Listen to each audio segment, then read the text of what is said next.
Well, good evening, everybody, from the Gorsuch Athletic Complex at Carroll High School. Welcome to week number 6 of the high school football season in the Summit City of Fort Wayne. Jim Measle here, along with our SummitCitySports.com crew, our cameraman Patrick Reith, our producer Joe Hacker. Glad you're with us this evening. Homecoming for the Carroll Chargers as they host the Archers of Southside after 2 straight losses that have knocked them out of the Summit Athletic Conference race. The Carroll Chargers host the Southside Archers tonight in the Chargers homecoming game. Carroll is 2-3. A big reason for losses the last 2 weeks, turnovers. Carroll has been guilty of 6 turnovers over the last 2 games, including 4 last week in the loss to Bishop Dwenger. South looking for anything positive. They have had a tough season. Archers have struggled to a record of 0-5. Tonight's broadcast being brought to you by SummitCitySports.com. Follow us on Twitter at 260sports. Like our Facebook page, Summit City Sports, and be sure to subscribe to our YouTube channel. At Parkview Sports Medicine, it's game on. We are the region's largest integrated sports medicine team, providing athletes specialized services from improving their performance to recovering from injuries. To learn more, go to parkviewsportsmedicine.com. Kelly Automotive Group, it's Indiana's #1 automotive group with over 1,000 new vehicles and 500 pre-owned vehicles to choose from. Please visit drivekelly.com. Simple, transparent, and reliable. The world is waiting for you to make a difference in a way that only you can. Discover your strengths at Indiana Wesleyan University's residential campus in Marion, Indiana. Visit indwes.edu. Big Eyed Fish has been around the Northeast Indiana area for generations. Like their Facebook pages for updated promotions. Enjoy the best fish in Fort Wayne in a family-friendly environment at Big Eyed Fish. The University of St. Francis offers 100% job employment in select programs and 100% pass rates on many license exams. With over 2,300 students, the main campus located in the heart of Fort Wayne. Visit sf.edu. And at Parkview Sports Medicine, it's game on. We serve every level of athlete with our integrated sports medicine team, including the region's only specialized athletic rehab facility. Learn more about our services by logging on to parkviewsportsmedicine.com. Southside in their road white jerseys tonight, Carroll in their home blues. And the Archers will be kicking off, defending to go to our right, Carroll receiving, defending to our left. A windy night at Carroll High School, the Gorsuch Athletic Complex. Wind coming out of the west or from our backs towards the south side of the field, going at about 10 to 15 miles an hour. Game time temperature around 73 degrees. Expected to drop perhaps into the low 60s by the time we're done, and much cooler conditions tomorrow. Here's the opening kick. This game is underway. It's a short kick to the 25-yard line and bringing it back to the 35 for Carroll. The kick returner was Lincoln Lance. So that's how the game gets underway. First down for the Carroll Chargers at their own 35-yard line. As we mentioned in the start, it's been a tough year for South. They've lost to Concordia 42-0, to Northrop 28-0, to Dwenger 47-20, to Snyder 55-0, and last week they were beaten by the Wayne Generals 35-8. Gavin Volt at quarterback for the Chargers. 2 receivers on each side. Saylor the lone setback. And it's Saylor with the handoff off the right side. Gets up to about the 39-yard line for a pickup of 4 yards before he was tackled by Quanderas Hill, number 60, a 6'1", 260 senior for the Archers. Well, our cameraman Patrick, hold on there, Patrick, up there. A little windy tonight. 2nd down and 6 from the 39. And here is a shovel pass to Saylor. He's got a block at the 45, and Saylor hands the first down to the 50-yard line. He was brought down by Deshaun Boyd, number 4, and Deshard Boyd, number 2. So that's an 11-yard gain. And the Chargers go no huddle. First down at their own 50-yard line. And penalty flags are thrown just as this ball is snapped. 11:14 to go in the first quarter. Here's a penalty against Carroll for a false start. Kevin Volt last week 18 of 28 for 235 yards and 2 touchdowns. For the season now, 83 of 134 for 1,277 yards, 13 touchdowns, 5 interceptions. Gavin has also carried the ball 65 times for 208 yards and 2 scores. On 1st and 15, play action fake. Both passes caught on the far side, and that's Nathan Hara, who had a touchdown reception last week against Dwenger, and he gets up to about the 48, maybe the 47-yard line. Looks like they're going to spot him down at the 47, so give him 8 yards. 2nd down and 2 for Carroll. Check that, 2nd down and 7 for Carroll at the Southside 47-yard line. Volt coming to the near side. Looks to the other side, now scrambling, and he is going to run with the football, and he picks up positive yardage as he could not find anybody open downfield. He managed to pick up 3 yards in the play. Sykes made the tackle for the Archers. Ball spotted at the Archer 44. 3rd down and 4 now for Carroll. No score, coming down to 10 minutes to play in the opening quarter. Line the gain is to 40. Volt fires, and it's caught for a 1st down, and then some. Hara has the 1st down with room to spare to the 28-yard line. A 16-yard pickup. So there's another Charger 1st down. Volt has hit his first 3 passes. He was hit hard last week in the Dwenger game. He was really nailed in the sternum area. Had to fight off a very painful injury last week, and he's still feeling that injury. And now Southside will call a timeout. So why don't we step aside? Timeout, Archers. We have 9:48 to go in the 1st quarter. No score. Back with more in just a moment on SummitCitySports.com. When you experience a sports injury, muscle, or joint pain, you want treatment right away. Parkview Ortho Express provides same-day orthopedic and sports injury care without referral or appointment, offering diagnostics, x-rays, the region's only body composition DEXA scan right inside of the Sport One Parkview Fieldhouse. Walk in Monday through Thursday, 7 to 7, Friday, 7 to 5, and Saturday, 8 to noon. For more information, go to parkviewsportsmedicine.com/orthoexpress.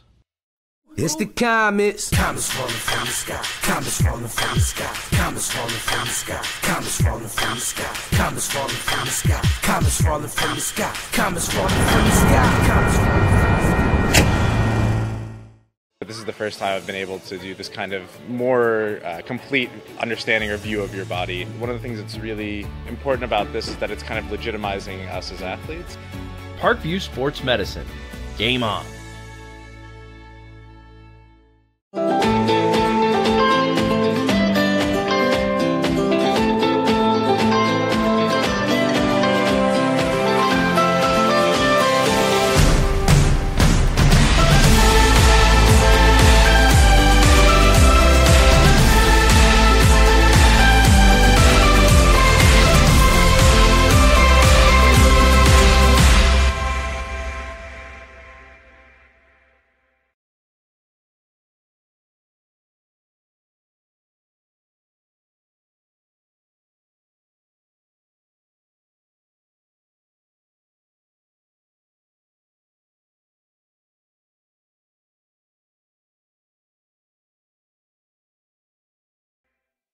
Thousands in Northeast Indiana. Support Summit City Sports. Become a sponsor. Join our winning team today.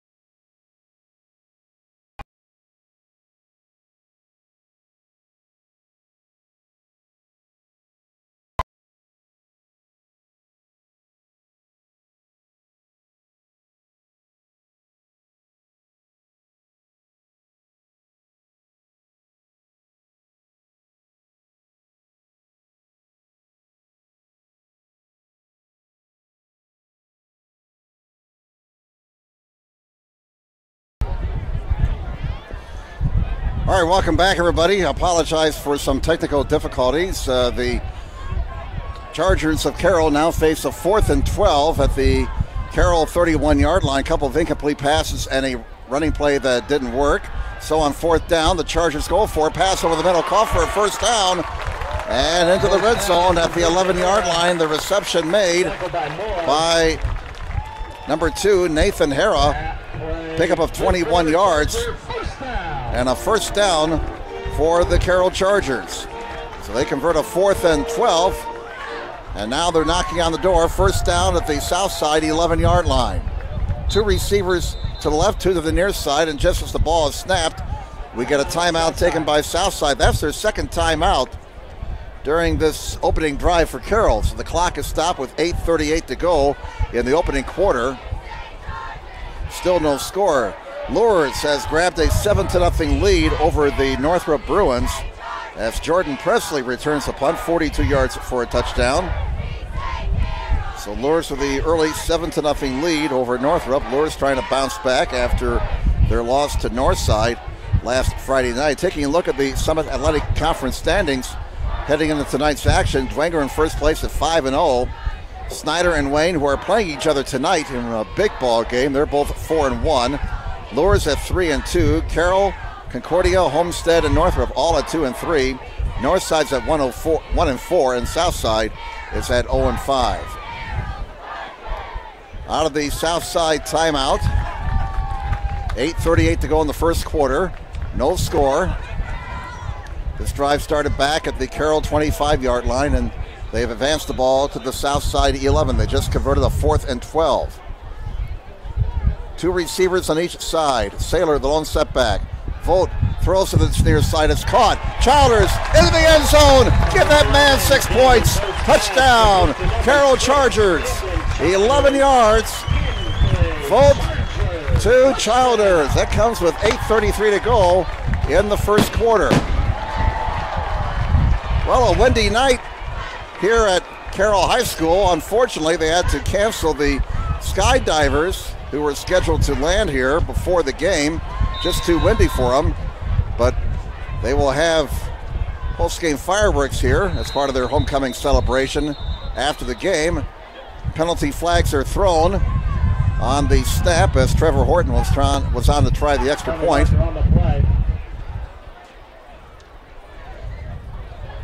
And for Gavin Vogt, That is encroachment on Southside. That's his 14th touchdown pass of the season. Childers now has 8 touchdown receptions. Offside, the penalty against Southside is declined. And so we'll line it up all over again here. 8:33 to go in the first quarter. Vogt holding for Trevor Horton. Spotted, booted, kick is in the air, and the kick is good. And we'll keep it here during this break in the action. 8:33 to go first quarter. Carroll 7, Southside nothing. Vogt to Childers. 11-yard touchdown pass. And Horton now 17 out of 19 on extra points this season. Taking a look at some of the other action around the area tonight. We mentioned the Lourdes Northrop game as well as the Snyder Wayne contest. Homestead's hosting Northside. And Concordia plays at Bishop Dwenger. A key game in the ACAC tonight. 2 unbeaten teams, Adams Central and South Adams, doing battle on the Starfire's home field. Also in the ACAC is Bluffton at Southern Wells. Heritage is at Park Tudor. Woodland at Jay County. Northeast State, big game tonight. Columbia City hosting New Haven. The Bulldogs are 3-0. The Eagles are 2-1. Overall, both, or rather in conference, I should say. New Haven 3-0 in the conference. Columbia City 2-1 in the conference play. Both teams are 3-2 overall. Also in the Northeast State, DeKalb is hosting Huntington North. Leo plays at Belmont. East Noble hosting Norwell. Northeast Corner Conference, undefeated Cherubusco is at Fremont. And we will be very safe to predict that the Eagles will win that game. Angola will be hosting Fairfield tonight. Garrett is at West Noble. Lakeland at Central Noble, and a good matchup there. The Lakers 3-2, the Cougars 4-1. And Prairie Heights is at Eastside. 7-0 here. Carroll with the lead in their homecoming game over Southside, and Horton really banks one. That almost landed outside the end zone. We'll let the kids fight over it down there. Horton has really been delivering some distance on his kickoffs this year, averaging nearly 52 yards on kickoffs. In his punting game, Horton has been averaging 30.7 yards a punt, his longest this year, 39 yards. So Southside goes on offense for the first time. Carroll's marching 75 yards on their opening possession. Still some sunshine here at the Gorsuch Athletic Complex. Windy night, wind blowing from this side of the field towards the far side. And a running play, up the middle they go, maybe for a couple of yards. The ball carrier was Deshard Dunbar. He'll carry the ball most of the time for Southside. He has 51 carries for 104 yards this season. Number 32, Edmund Johnson. Second down and 8 for the Archers at their own 22-yard line. Carroll on top, 7-0. Archers burned 2 timeouts on that opening Carroll possession. That leaves them with 1 for the rest of this half. Demir Clark is the quarterback, number 9. And on the option, he pitches it back, slow developing play. And they'll get about 5 yards out to the 27-yard line. A slow developing play, but fairly effective. As the Archers got 5 yards in that play. Stevens in on that last tackle. Wes Stevens, we've called his name a lot the last few games. He has 21 tackles so far this season. Third down and 3 for Southside at their own 27-yard line. Line the gains to 30. Clark calling the signals, and Clark will hand it off, and that play is going nowhere. Dunbar, the ball carrier, stuffed at the line of green by Maxton Green. He had 7 tackles last week against Wenger. He now has 21 for the season. Loss of 1, 4th down. And on 4th and 4, the Archers will punt the ball away. 6:48 to go in the first quarter. Carroll leading 7-0. Caleb Aquino in the punt. He's averaging nearly 28 yards a kick this season, his longest 55 yards. Aquino gets a good snap and gets it out of there. End over end, short kick. Takes a big Archer bounce across the 45, and it's going to roll dead at the 40-yard line. So there's a 34-yard punt for Aquino. No return. And the Carroll Chargers take over at their own 40-yard line. First down for Carroll. They lead 7-0 with 6:23 to go in the first quarter. Week number 6 in the state of Indiana for high school football. 3 regular season games left after tonight. As we're starting to come down the wire. Sectional draw just a couple of weeks away now. First down to the 40 for Carroll. A relatively short field, and it's Saylor. Flag is thrown. Saylor is down at the 42-yard line. And that penalty flag is in the area of holding. We'll wait for the official indication. Yes, indeed, holding the call against Carroll. Flag was thrown at the holding on Carroll. Flag was thrown at the 41-yard line.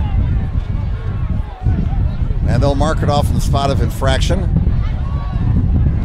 And this will put the ball down at the 31. So 2 penalties for 15 yards against the Chargers. They now face 1st and 19 from their own 31-yard line. Play action fake. Foltz got time, throws for Childers. He's got it at the 40. Childers to the 20. He is gone. 69 yards. Touchdown. Volt to Childers. The second touchdown pass between those 2 guys tonight. First one from 11, this one from 69. That comes with 6:03 to go in the first quarter. 69-yard touchdown pass, Volt to Childers.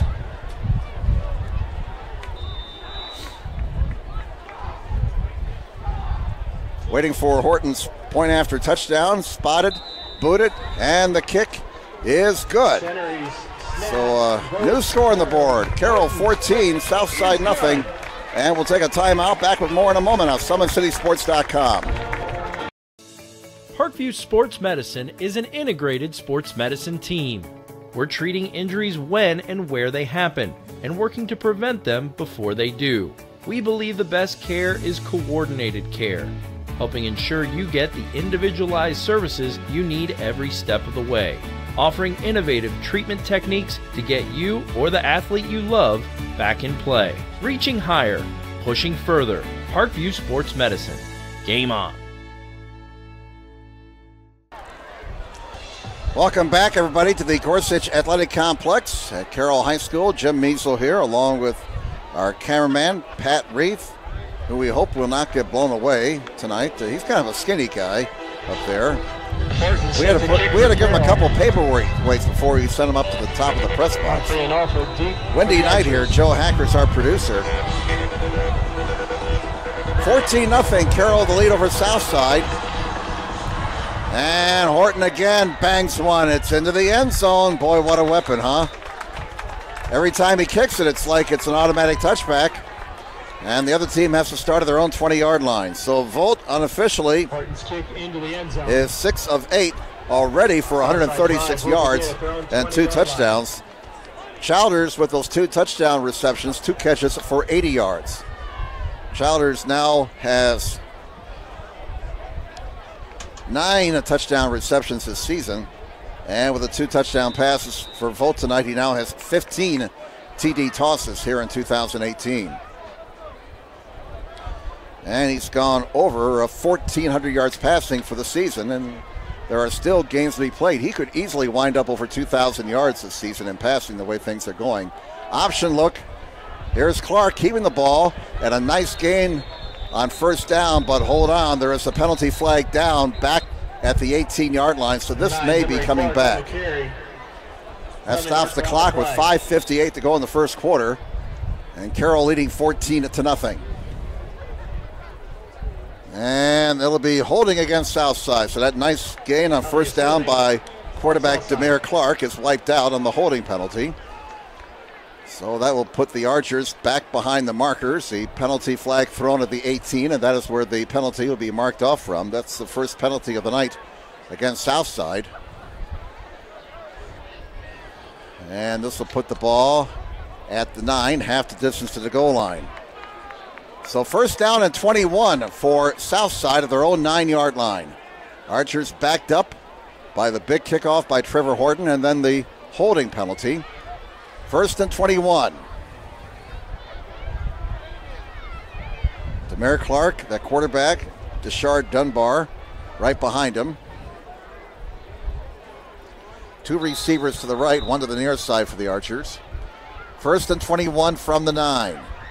Clark hands it off to Dunbar, kicks it to the near side. Dunbar across the 10 and gets decent yardage out to about the 15-yard line, so he got 6 yards of the penalty yardage back.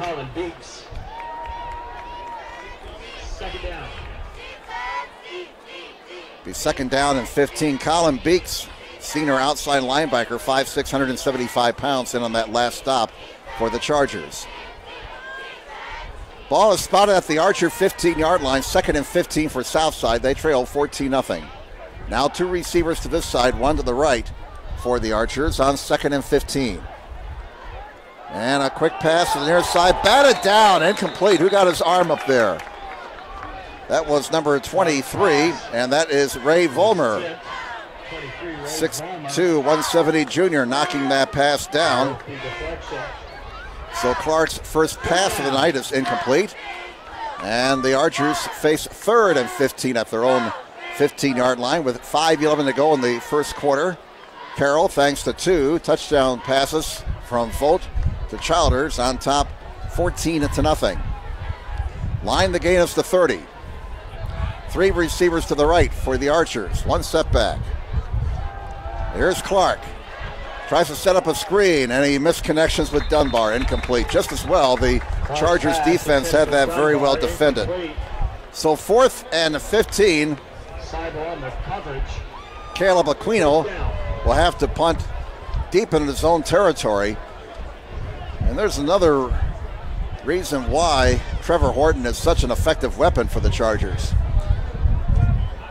He'll kick the ball into the end zone. That's the automatic touchback. And if you can get a 3 and out, you can get decent field position and a short field to boot. High snap. Aquino brings it down, and it's blocked. It's blocked. That ball is still loose at the 10-yard line, picked up by one of the Archers, and he returns it to the line of scrimmage, but obviously well short of the first down. And the Carroll Chargers will have the ball at the 14-yard line out of all that. At the Archer 14-yard line. That comes with 4:57 to go in the first quarter. We are being told the punt was blocked by number 20, Jacob McCullough, sophomore, 5'8", 140 pounds. So the special teams coming through for Carroll, and a very, very short field for the offense. Play action, Volt, flushed, throws, batted down at the 5-yard line. Nice play down here at the corner, as that pass was intended for Bolden Height. Batted down by Ronnie Moore. Ronnie Morris, 6'3", 195 junior. So 2nd down and 10 now for Carroll at the Southside 14-yard line. 4:51 to go in the first quarter. Carroll trying to take advantage of the block punt. 2 receivers to the left, 1 to the near side. Saylor the lone setback. Volt looks to this side for Childers, over his head. Well, they try to hook up for a 3rd touchdown pass, but Volt's pass a little too tall for Childers there. Carroll opened their season by losing at Lures 21-20 in the mud and the goo of opening night, that very rainy night back on August 17th. Chargers then defeated Snyder 38-14 and North 51-8. They've lost the last 2 weeks to Northrop 41-21 and last week to Dwenger 34-14. 3rd and 10 now for the Chargers at the Southside 14. Here is Volt, flushed again, throws short, caught and dropped at the 11-yard line. Hyde, the intended receiver, and so it's 4th and 10. And let's see if they send Trevor Horton out yet. Here he comes. This will be a field goal attempt of about 31 yards here. His longest of the season, 25. He's 2 of 3 on field goals this year, so this will be his longest field goal of the season if he makes it. 31-yard attempt, Volt holding, good spot, good kick in that direction, and it's good. Horton boots a 31-yard field goal, timeout, 4:36 to go first half. Carroll now leads 17-0. Back with more in just a moment on SummitCitySports.com. Parkview Sports Medicine is an integrated sports medicine team. I mean, I always had my family behind me, I always had my team behind me, but to have staff that wanted the best for me and to get me feeling better the quickest was really reassuring. Parkview Sports Medicine. Game on. So the Carroll Chargers with a 17-0 lead, as they have scored on all 3 of their possessions. East Noble leads Norwell 6-0. That game is now in the second quarter. No score between Wayne and Snyder, although our good friend Reggie Hayes is saying that Wayne is down to the Snyder 6. About a minute to go in the first quarter there. Fremont with an 8-0 lead over Cherubusco. That's the Battle of the Eagles up in Steuben County tonight. Horton again kicks it out of the end zone. Look at those kids fight for that football. Got to give it up. You can't keep it, son. Sorry. 17-0. Carroll over Southside. 4:36 to go here in the first quarter. Volt, an 11-yard touchdown pass to Childers. Volt hooked up with Childers again for 69 yards. And then Trevor Horton just booted a 31-yard field goal. So 17-0 Carroll as they're trying to get to the 500 mark tonight. Next week, the Chargers will be on the road as they play at Homestead. South will be at North. And no matter the records, that is always a very intense ball game when the Archers and the Legends get together. Whoops, fumble on the snap from center. And Omar Jackson has to fall on the ball back at the 10-yard line. That'll be a 10-yard loss. So that will push the Archers back to their 10-yard line and make it 2nd down and 20. Wind still a factor here, blowing across the field from our side towards the south side. The sun is leaving us now. It's almost 7:30 and the sun is almost gone. As Yogi Berra used to say, this time of year it gets late early. 3 receivers on this side. And a running play that just does not work again. And Southside push further back to their goal line. Humphrey on the carry. That was Greg Humphrey carrying the ball. A senior, 5'5", 135 pounds. 5'5", 135 senior, Greg Humphrey. And he lost 6 yards in that play. And so the Archers facing 3rd and 26 from their own 4-yard line. The line the gain is to 30. Omar Jackson now quarterbacking the Archers. And he's scrambling. He throws it up for grabs. It's caught at the 15-yard line and dropped immediately after the reception for the Archers was Devontae Alford, number 18, a 5'4", 147 senior. There is a penalty flag down in the play, and it's illegal procedure against the Archers. So let's see here if the Chargers will take the penalty. If they decline it, it'll be 4th and 15. And the Chargers say, no, we don't want the penalty. So they keep the down box moving, and the ball is spotted at the 14-yard line. 4th down and 16 for Southside. And Aquino again has to kick from deep in his own territory. Caleb Aquino on for Southside. He had the last punt blocked. No rush this time. Gets it out of there. High, short kick towards the far side and out of bounds into the Southside bench. And they will mark it out of bounds at the 30. So only about a 17-yard punt there and another short field for the Carroll offense. 3:03 to go in the first quarter. Carroll scoring on their first 3 possessions, leading 17-0 over the Southside Archers.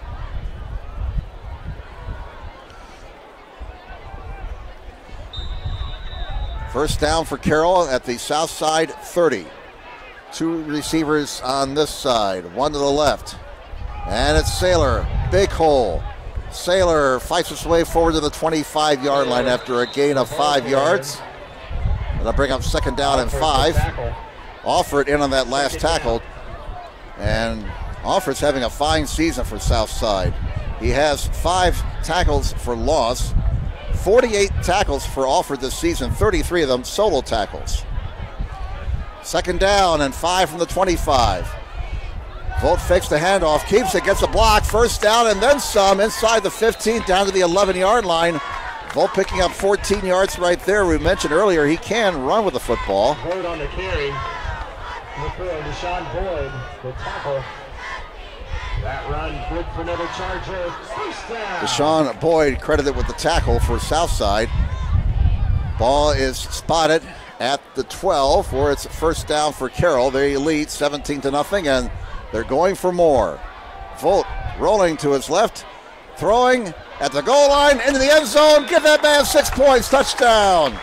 Nathan Hera with the touchdown reception, his 4th touchdown catch of the season. 12-yard touchdown. And the Chargers are taking care of business right now. They look very sharp in this opening quarter. with 2:04 remaining in the first quarter. Horton is on to try and make it 24-0. Volt holding, spotted, booted, and the kick is good. So a new score on the board with 2:04 to go in the first quarter. Carroll 24, Southside nothing. Back in a moment on SummitCitySports.com.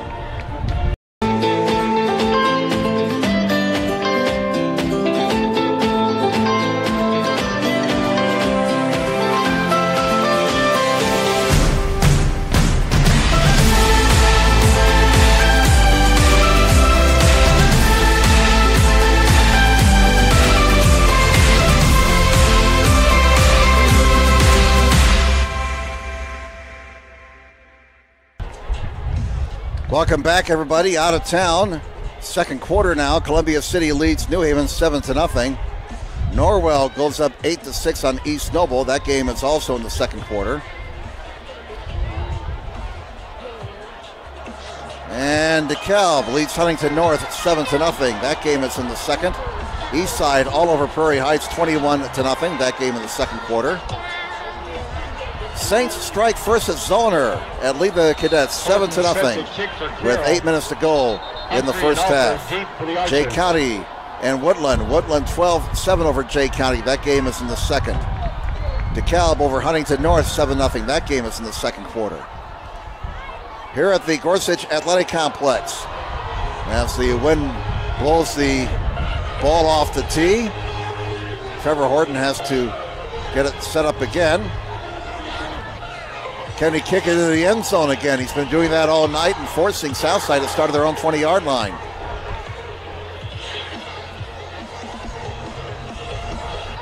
$24-0.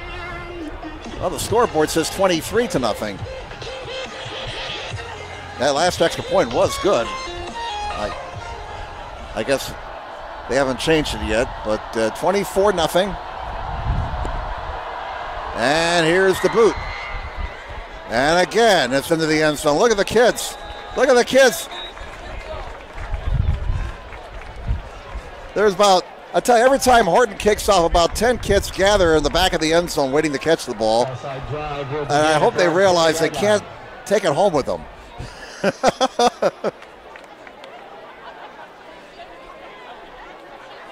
All right, 24-0. Carroll over Southside, and the Archers go back on offense with 2:04 to go in the first quarter. This entire first quarter has been played virtually in Archer territory. Omar Jackson and their quarterback now. Clark started. Here's a running play to the 24-yard line as Dunbar carried the ball. So Dunbar now has 16 yards on 5 carries. He picked up 4 right there. Second down and 6 for the Archers. 24-0. Carroll with the lead over Southside. Homecoming night for the Chargers. Second down. Halftime, we'll have that Carroll High School band, Charger Pride. Hopefully you'll stick around for that. And trouble for Jackson. Jackson will be forced out of bounds on the far side. Looks like he'll be forced out around the 16-yard line. Loss on the play. And that'll be an 8-yard loss. Third down. So third down and 14 for the Archers. Back of their own 16-yard line. A minute 23 to go in the first quarter. I'd like to thank the folks here at Carroll once again for their hospitality. It's homecoming. We have delicious food up here. Up here in the press box, they're taking care of us here. We all appreciate the hospitality here at Carroll High School. On third and 14, here's a pass intercepted. Picked off by Ray Vollmer. Ray Vollmer returns it to the 8-yard line. So Vollmer with a deflected pass and now a pick. There's the first turnover of the night. Return to the Archer 8-yard line. And Carroll has the ball at the 8. A minute 12 to go in the first quarter. Carroll's up 24-0 and looking for more. Gavin Volt leads his Chargers back out onto the field. He has 3 touchdown passes tonight, 2 of them to Childers, the other to Hera. First and goal from the 8. And it's Saylor following his blocks across the 5 to about the 3. Sam Graham at number 74, a sophomore, leading the way there. Number 74 on the offensive line. Darius Talley, 6'2", 265 senior, in on the tackle for Southside. Ball is at the 3, second and goal for the Carroll Chargers. We have an additional running back now, split backs with Volt. And Volt calls his own number on the quarterback draw, fights his way forward, right at the goal line. Give that man 6 points. Touchdown, Carroll Chargers. Gavin Volt from 3 yards out with 33 seconds to go in the first quarter. They may run out of fireworks before the game's over, the way Carroll's scoring.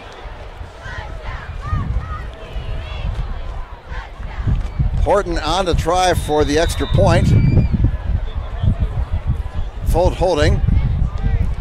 And it's spotted, it's booted, and the kick is good. So Carroll leads 31-0 with 33 seconds to go in the first quarter. Let's take a break. Back with more in just a moment on SummitCitySports.com. Parkview Sports Medicine is an integrated sports medicine team. We're treating injuries when and where they happen and working to prevent them before they do. We believe the best care is coordinated care, helping ensure you get the individualized services you need every step of the way, offering innovative treatment techniques to get you or the athlete you love back in play. Reaching higher, pushing further. Parkview Sports Medicine. Game on. Gorsuch a kick for Carroll. Welcome back, everybody, to the Gorsuch Athletic Complex on this windy night. Big change in the weather here in the next 24 hours as summer-like temperatures are finally going away and more seasonal temperatures move in. Well, tomorrow is the first day of autumn after all. 31-0 favor the Carroll Chargers. Can Horton do it again? Nope. Now it goes into the end zone, and that's a touchback. That one was not as deep. It was touched by a Southside player at the 1, but it bounced off of into the end zone, and once that ball goes into the end zone, the play is dead. And that disappoints all the kids lined up behind the end zone here, about 10 of them. I tell you, that crowd's been growing on each kick. And like I said earlier, I hope they realize they can't take the ball home. They got to give it back.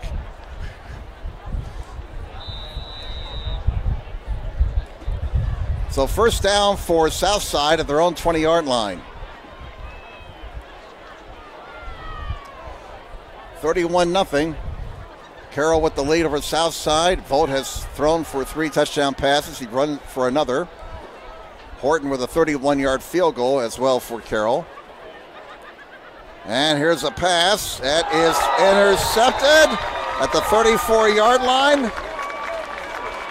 Picked off by number 25. That's Brandon King, a sophomore. Another Southside turnover. At the Southside 34-yard line. So after the last 2 weeks in which Carroll was -5 in giveaways and takeaways, right now the Chargers are +2 for the night. 28 seconds to go in the first quarter, and as the score would indicate, it's been all Carroll. 31-0 Chargers. And they take over at the Southside 34-yard line following the pick. Volt steps up, looks, throws, and he just threw it away there. Could not find anybody open. Threw it in the vicinity of Leighton Mitchell. So Volt with that incomplete pass, his 12th pass of the night. He's 6 of 12 for 136 yards and 2 touchdowns unofficially. 21 seconds to go in the first quarter. 2nd and 10 now for Carroll at the Southside at 34. Chargers on top, 31-0. And Volt to the air, throws it short. It's caught by Saylor. Sailor with some speed. Sailor to the 20. Sailor to the 10. Sailor in the end zone. Give that man 6 points. A 34-yard pitch and catch. Touchdown, Chargers. Flag comes in after the play is over. That may be a little unsportsmanlike action there. We'll have to check it out, but it's a 34-yard pass. Vote the Sailor. A couple of guys who are a little bit banged up right now. Then again, a lot of guys are banged up. Getting to the time of the year where the training rooms tend to get rather active after 6 weeks of the season. In fact, we have 2 penalty flags in the end zone. I saw one come in after the play was over. The officials are talking it over right now. We got a dead ball, unsportsmanlike conduct penalty on Carroll. And that will be it. Now the discussion, do they assess the penalty on the conversion attempt, or is it marked off on the kickoff attempt? 10.9 to go in the first quarter. A sportsmanlike conduct penalty on Carroll following the touchdown. That's their 3rd penalty for 30 yards. Couple scores. Second quarter, Snyder 7, Wayne 0. Snyder on top of Wayne, 7-0. 13, Concordia 0. And Dwenger leads Concordia 13-0. Both of those games in the second. On Carroll. So the penalty will be assessed on the kickoff. That means Horton will have to kick it off from his own 25. Speaking of Trevor Horton, he's on to try another extra point, trying to make it 5 out of 5 in that category tonight. Gavin Volt holding. Spotted, booted, and the kick is right down Central Avenue. So we have a new score on the board. Let's keep it here since we're so close to the end of the quarter. 10.9 seconds to go in the first. Carroll takes advantage of the interception, and they put more points on the board. Chargers now lead 38-0. Volt the Childers from 11 yards. Volt the Childers from 69 yards.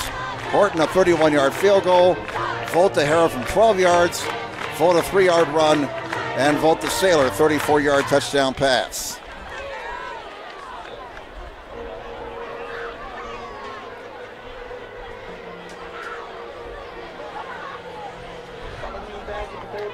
So this Carroll offense looking very effective tonight.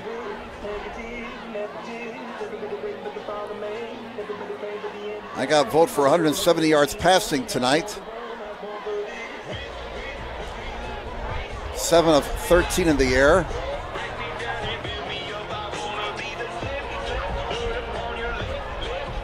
Well, somewhere along the line, I missed his 12-yard touchdown pass to Harrow. I tend to do that sometimes, so why don't we give him 182 yards passing.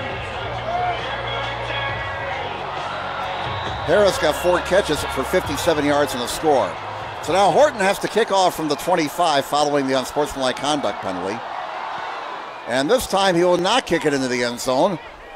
Southside will start beyond their 20-yard line for a change. Out to the 30 and to the 33-yard line. They'll try and get a number on the young man who returned it. That was Humphrey. Humphrey returns to the 33. So with 2 seconds to go in the quarter, we'll have one more play here in this first quarter. A big first quarter for Carroll. They lead 38-0 over Southside.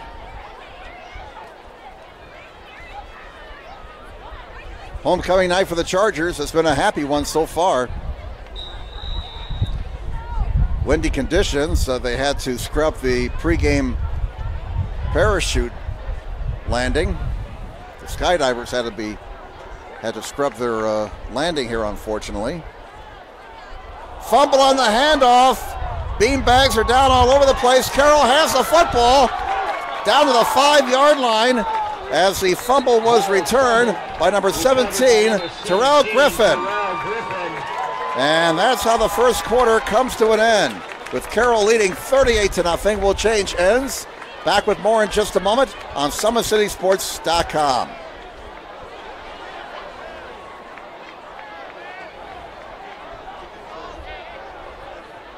Right now, ladies Ladies and gentlemen, direct your attention to the north end of the field. Our kick for cash.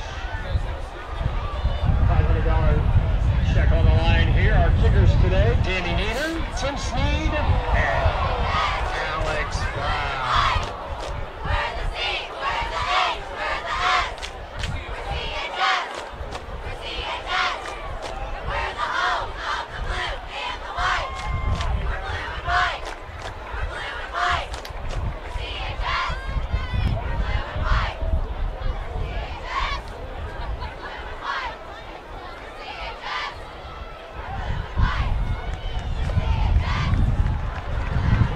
Once again, ladies and gentlemen, our Raptor Automotive kick for cash.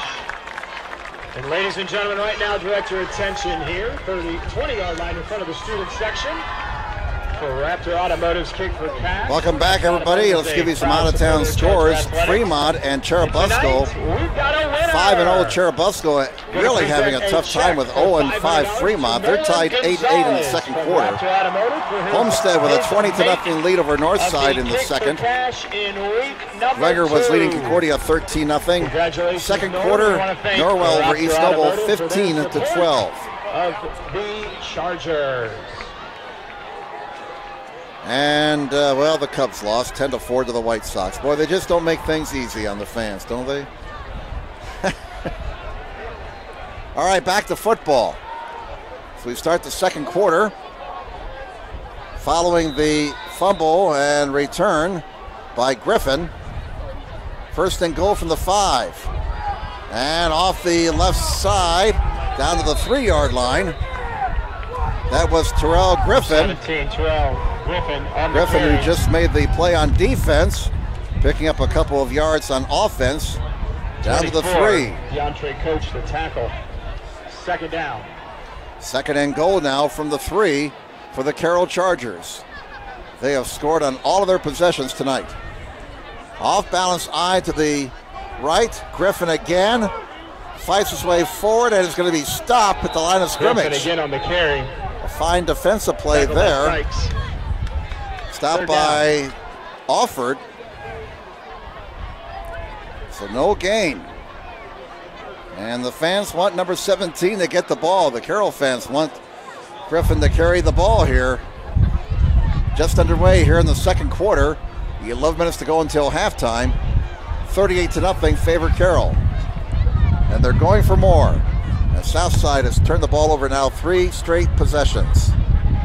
And Volt keeps the ball. Can he get the corner at the pylon? Is he in? Yes, give that man 6 points. Gavin Volt from 3 yards out. His second rushing touchdown tonight. And you can credit Terrell Griffin with a nice block there, allowing Volt to get to the pylon. That comes with 10:42 to go in the first half.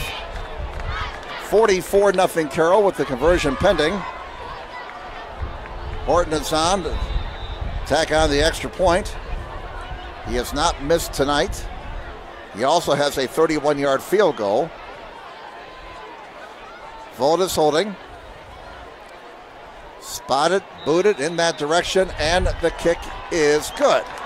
A new score on the board with 10:42 to go until halftime.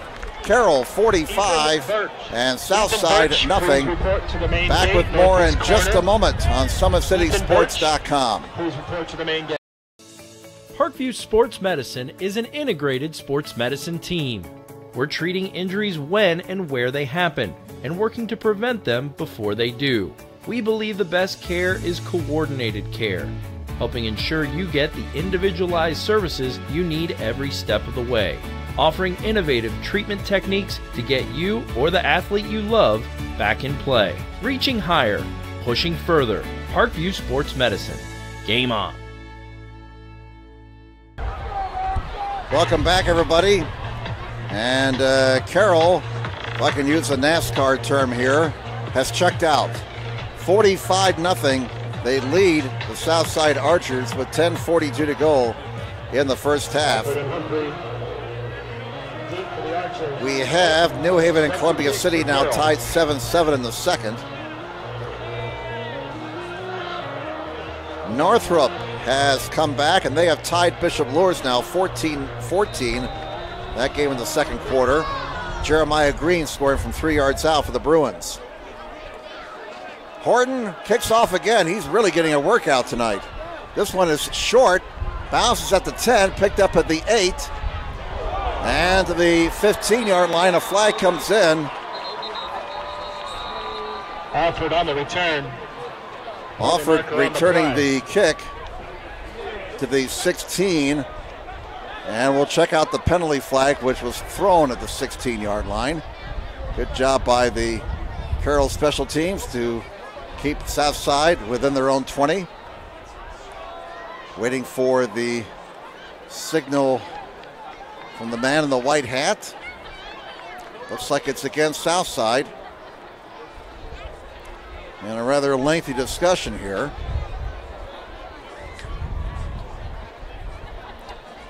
Still waiting for a call here. I hope they're not making post-game plans. Well, where do you want to go? I don't know. That place on the north side is pretty good. The penalty is against Southside, bottom line. The flag was thrown at the 16, so you would assume here it's half the distance to the goal line.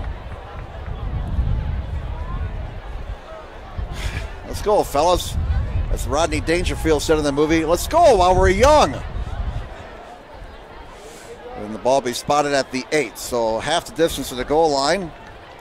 And Southside once again backed up to near their own goal line. Ball spotted at the 8, first down for the Archers. 45-0 favor the Carroll Chargers over the Southside Archers.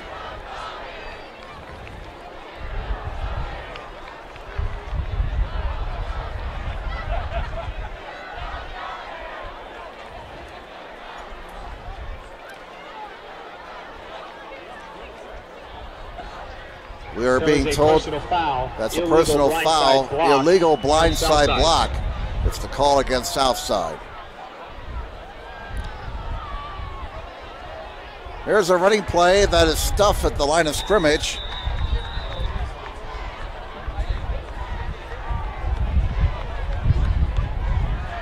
The ball carrier was Dunbar. And he was stopped for no gain. Well, now they're going to give him a yard to the 9. That's Dunbar's 6th carry of the night for 17 yards. Ball is at the 9 for Southside, second down and 9.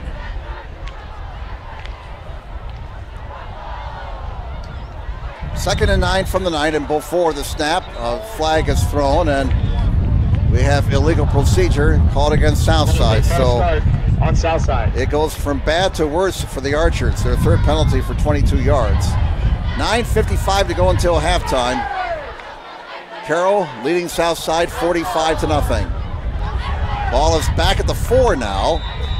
Second and 14 for the Archers. Here's a pass that's batted down, incomplete. And that'll bring up third down. Knocked down by Vormer. Third down. Looks like Clark is back in the ball game at quarterback for the Archers. He and Omar Jackson have shared the signal calling duties tonight for Southside. They now face third down and 14 from their own 4. Line the gain is the 18. 9:48 to go in the first half. Demare Clark under center. And a handoff apparently to the fullback, who manages to squirt free for about 3 yards to the 7. Get a number here as they got some new guys in the game. That's Purnell carrying the ball, number 23.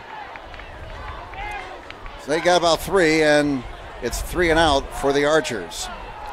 As they'll have to punt the ball away from their own end zone. Ball is at the 7-yard line.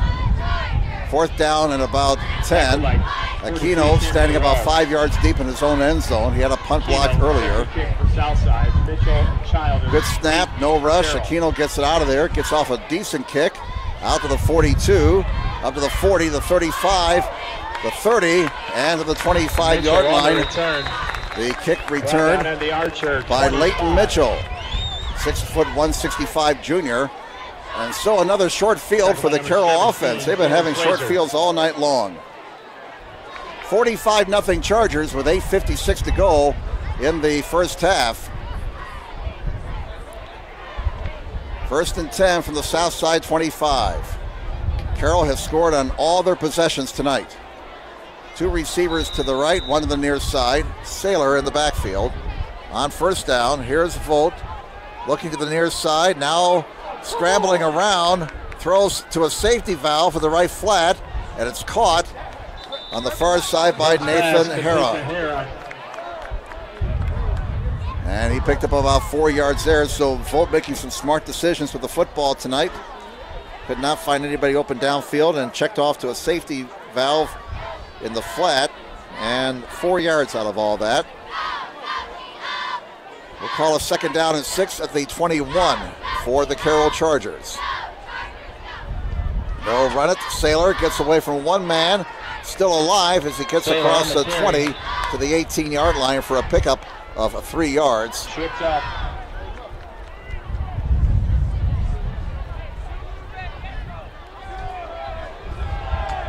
So 3 yards for Saylor.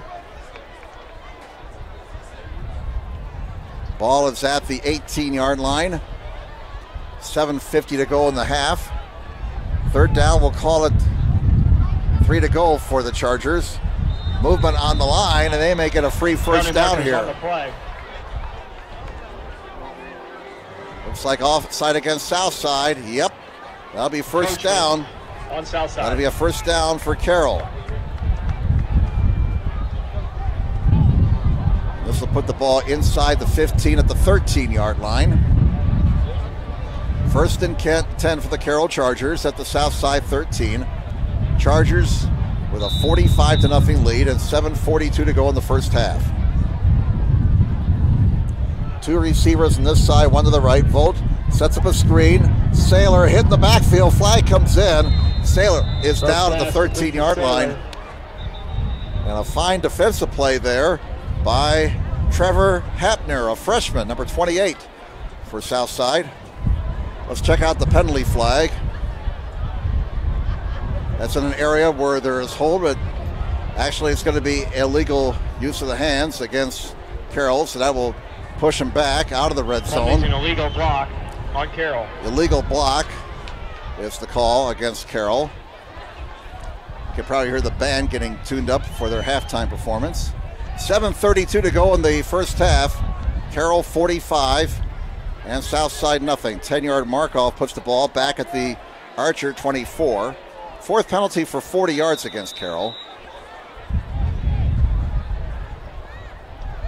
First down and 20 for the Chargers. 2 receivers on each side. And Volt has time, wants it all, and it's Mitchell who has the touchdown catch. Give that man 6 points. Beautifully thrown ball by Gavin Volt. Dropped it in the bucket over Leighton Mitchell's shoulder. And Mitchell has a 24-yard touchdown reception. Well, that's 210 yards in passing tonight for Gavin Volt by our count. Horton is on the tack on the extra point. Chenery the snap, Volt the hold. Volt will be holding again. Trevor Horton's been a very, very busy guy tonight. Spotted, booted, and the kick is good. New score on the board with 7:14 to go until halftime. It's Carroll 52, Southside nothing. Back with more in just a moment on SummitCitySports.com.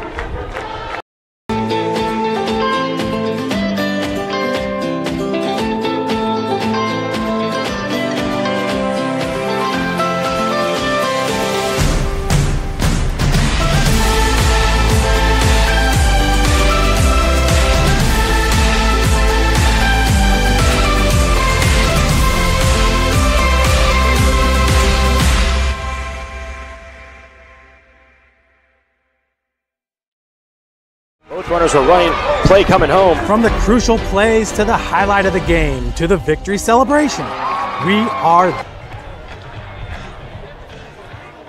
Welcome back, everybody, to the Gorsuch Athletic Complex. Northrop takes a 17-14 lead now. Northrop leads Bishop Luers 17-14. That game is still in the second quarter. Angola is smashing Fairfield 49-0 at halftime. Horton kicks off, and it is in the end zone. Oh, they say he caught it at the goal line, so out to the 24-yard line for Southside. McCullough on the tackle. The kickoff returned. We'll get a number here. That was number 17, Teron Swanzer, who returned the kick for Southside. So first down for Southside, the ball at their own 24. At their own 24-yard line. 52-0, Carroll over the Archers. 7:09 to go until halftime. Two receivers on this side. First down from the 24 for Southside, trying to get some sort of offense going here. And the quarterback, Demir Clark, is dropped for a loss back at the 18-yard line. That'll be a loss of 6. Loss on the play, second down.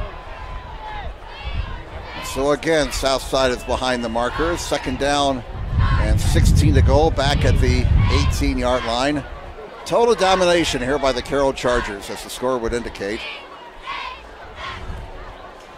And with a score of 52-0, Coach Doug Dynan's got to be thinking right now, when do I start setting in my second and third stringers and call off the dogs? Because this one is going to go to Carroll.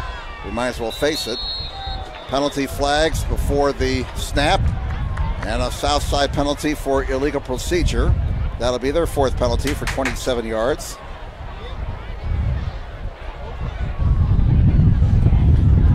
This will put the ball back at the 13-yard line.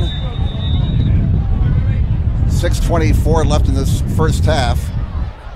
Second down and 22 for the Southside Archers.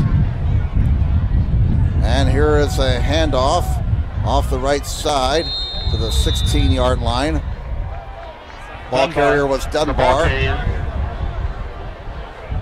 that's his 7th carry tonight for 20 yards. Southside has turned the ball over 3 times, no turnovers for Carroll. So the Chargers turning things around in that category tonight. On 3rd and 18, here's a pass that's incomplete. And a little action after the whistle. So 4th down. Now for Southside. 4th down for the Archers. 4th down. 4th and 18 at their 16-yard line.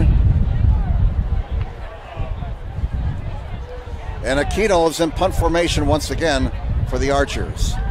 That incomplete pass stops the clock with 5:45 to go in the first half. Carroll on top, 52-0. Mitchell and Childers back deep to receive the kick for Carroll.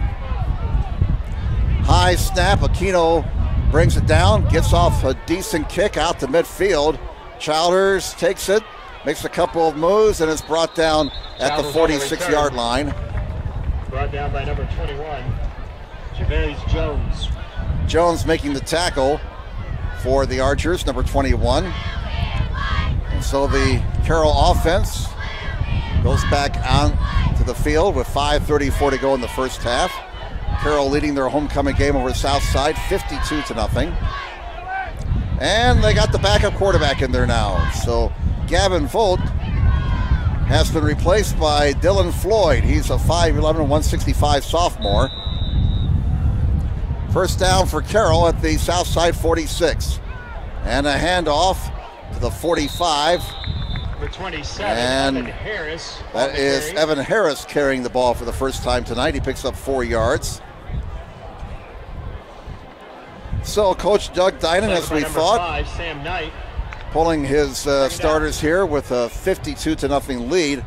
And I got a feeling Gavin Vogt's done for the night. We said earlier he took really a hard hit last week against Wenger, got nailed in the sternum area, and he was still sore entering this ball game. So with the score as lopsided as it is, it looks like Gavin Vogt's night is done as the Chargers keep the ball on the ground.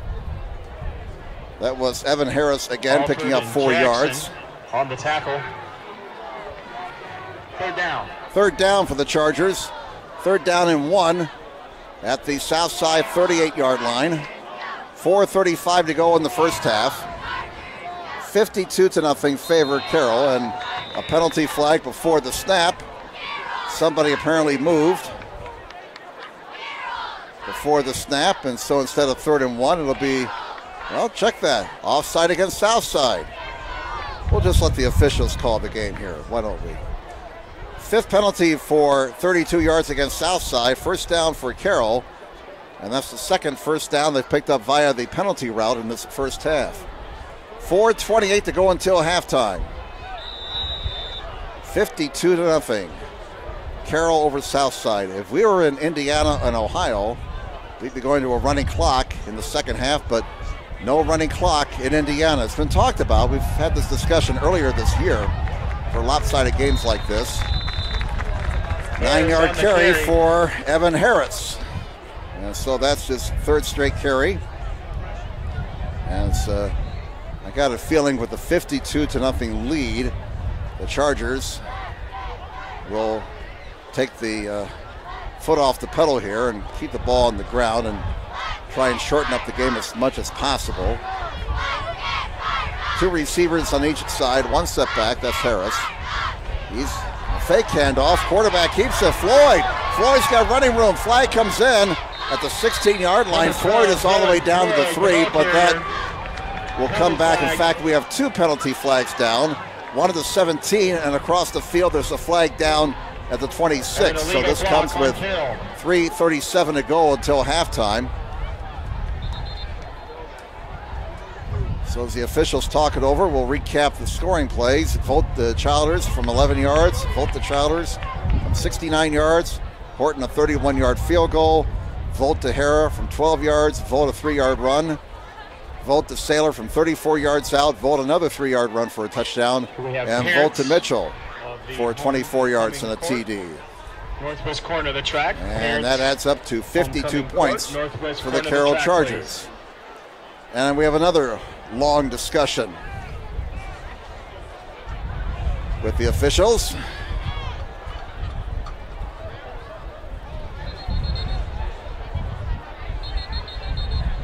We have 2 flags down. That's the reason why we're having a rather long discussion.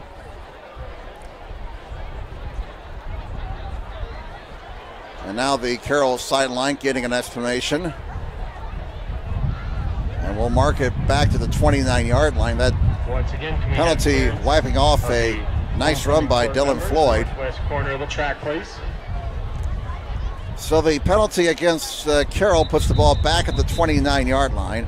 That's their 5th penalty for 45 yards. And now the down box is all mixed up. And now we have another discussion. In the words of Coach Lombardi, what the heck is going on out here?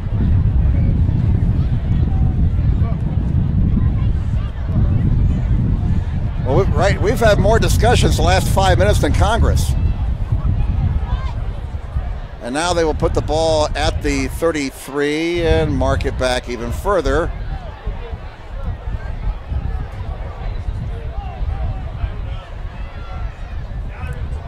And we'll have some more discussions. Boy, this is not good. This is really not good. I mean, folks are getting a little restless here. Players want to play football, and the officials are slowing things down by talking over things. Come on, fellas. It's kind of like when you're playing golf and you're stuck behind that slow foursome. It gets really frustrating.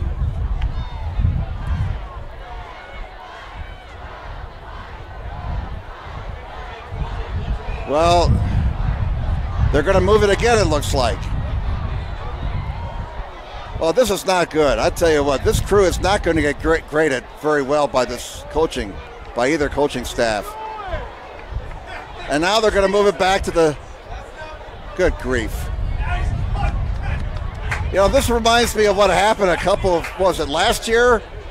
Last year, Carroll at North, that one official couldn't figure out whether or not it was a touchback after a missed field goal.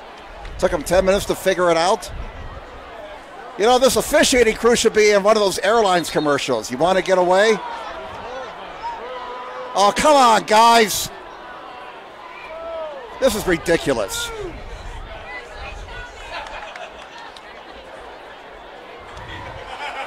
Boy, oh boy. And now we're having more discussions. Well, this all comes with 3:37 to go in the first half. We've had almost a 5-minute delay as this crew tries to figure out the rule book. And finally we're set to go. Finally he winds the clock up. And a derisive cheer, not only that, it was sarcastic for this crew. And here is Floyd sacked back at the 37-yard line. And that's the first sack allowed by the Carroll offense tonight. 8-yard loss on that play. Third down.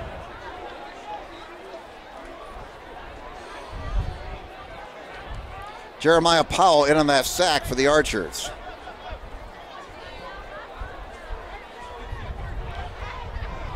So on third down and 15, here's a running play. And that's Harris carrying the ball up to about the 33-yard line. That'll bring up fourth down and 10 now for Carroll. First down. Fourth down and 10 at the 33-yard line with 2:33 left in the half.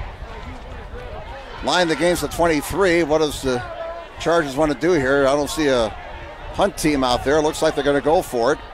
Again, the line the game's to 23. 10 on the play clock. Floyd looking, throwing, and it's going to be intercepted at the 15-yard line. Up to the 25 and brought down at the 27-yard line. Intercepted by number 20, Ronnie Moore. Ronnie Moore with the pick for the Southside Archers. First turnover of the night by Carroll.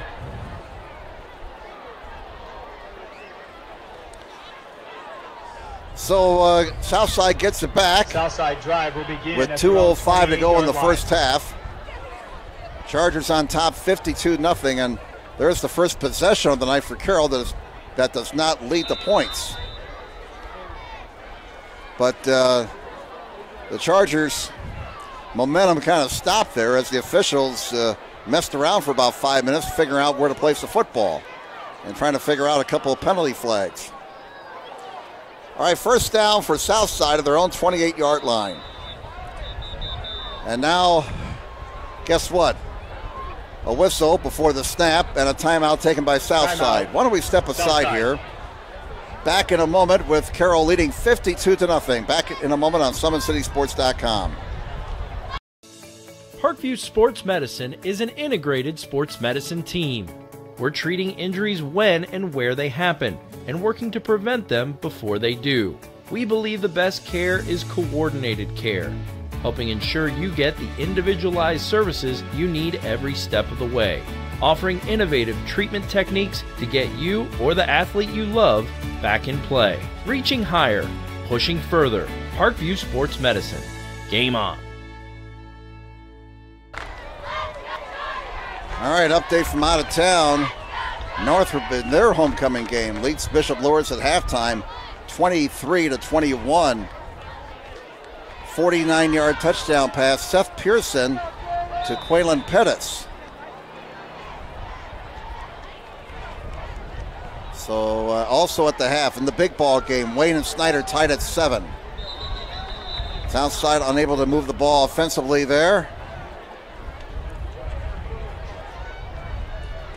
So that brings up, they lost yardage, second down and 14 at their own 24-yard line. To be honest, I was looking at my smartphone trying to get scores, and I missed that last play. Southside burning up a timeout. That leaves them with no timeouts for the rest of this half. They used up 2 on defense on Carroll's opening possession. 3 receivers to the left, 1 to the near side from the 24-yard line. 2nd down and 14. Clark in there, quarterback. Fakes the handoff to Dunbar, and he's going to be dropped behind the line of scrimmage at the 21-yard line. They'll lose 3 more yards there. And we're down to 1:09 to go in the half.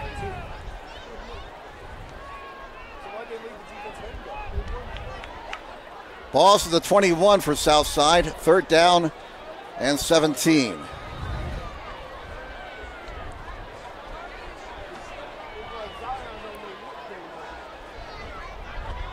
Carroll scored in their first 8 possessions of the game, and they lead 52-0 here as we approach halftime.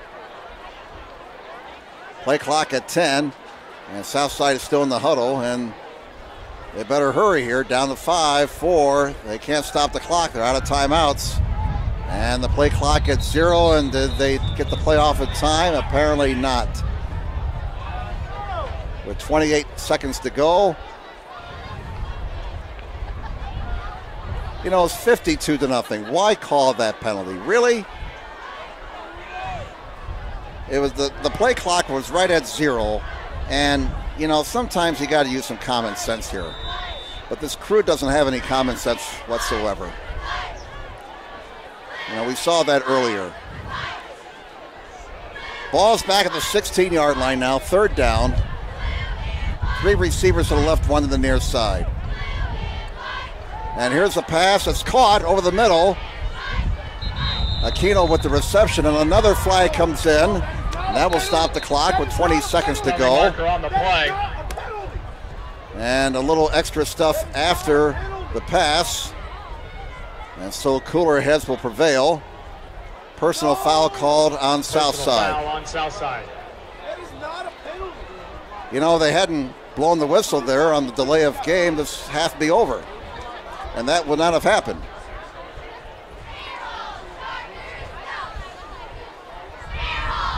So that stops the clock with 20 seconds to go. And we're going to have another discussion. I sincerely hope we don't see this crew the rest of the year. Southside sends their punt team out. And the last 5 minutes of this first half have been highlighted by discussions amongst the officiating crew. Personal foul, the call on Southside, and that will push them back. And somehow, I got a feeling this crew now is making things up as we go along. Everybody's perplexed by this officiating crew right now. This is really not a good performance by the Stripes. The ball will be spotted at it's anybody's guess, 6-yard line. And again, you know, 52-0. The play clock is down to 0. I mean, they just barely had the snap after it hit 0, and they blew the play dead. And then we're still talking.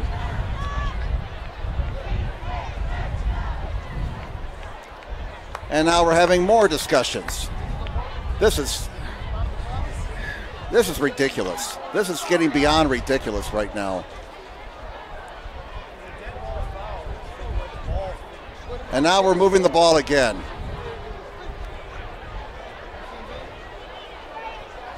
Again, it's just a miserable performance by this officiating crew. This is terrible. I'm sorry. I know it's a tough job, but this is turning into an absolute joke.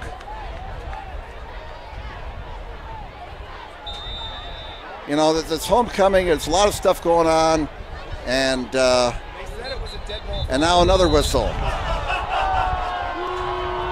And you can hear the crowd really getting upset now. And more discussions. I hope the conference gets a good look at this tape and never hires this crew again.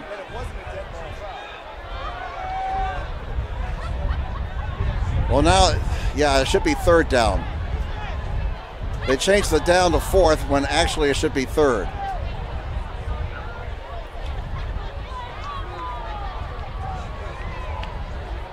This is like that song by Genesis, Welcome to the Land of Confusion.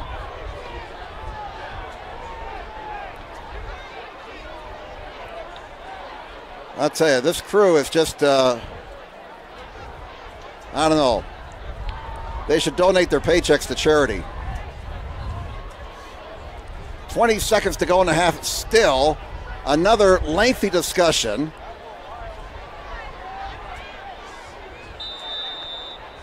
All right, now we're ready for play to resume. Southside has the ball inside of their 10. They'll probably just run one play here.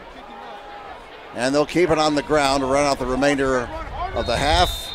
And they can't stop the clock again. They're out of timeouts, and that's how the first half will come to an end. A first half that featured total dominance by the Carroll Chargers and very suspect officiating, to be very blunt about it. Halftime, it's Carroll 52, Southside nothing. Back with more in a moment on SummitCitySports.com. When you experience a sports injury, muscle, or joint pain, you want treatment right away.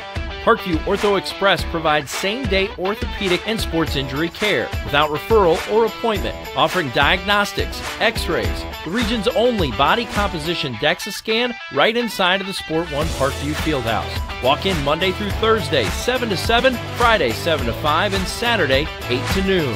For more information, go to parkviewsportsmedicine.com/orthoexpress. It's the comets. Comets falling from the sky. Comets falling from the sky. Comets falling from the sky. Comets falling from the sky. Comets falling from the sky. Comets falling from the sky. Comets falling from the sky. Comets falling from the sky. This is the first time I've been able to do this kind of more complete understanding or view of your body. One of the things that's really important about this is that it's kind of legitimizing us as athletes. Parkview Sports Medicine. Game on.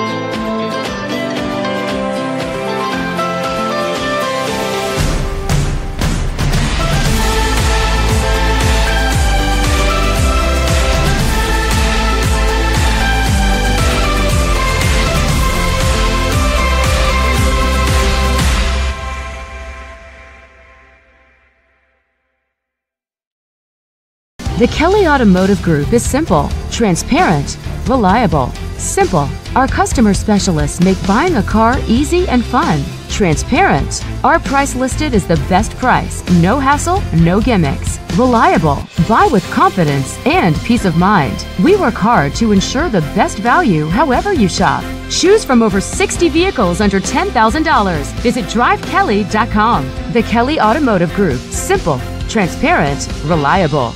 Concussions. They're a concern for parents of athletes in any sport. That's why Parkview Sports Medicine is leading the way with the area's first concussion clinic. Our integrated sports medicine team utilizes an innovative, evidence-based approach to manage athletic-related head injuries in those 14 and older, providing comprehensive care to get the athlete you love safely back in play. To schedule an appointment, call Parkview Sports Medicine at 266-4007. Reaching higher, pushing further. Parkview Sports Medicine. Game on.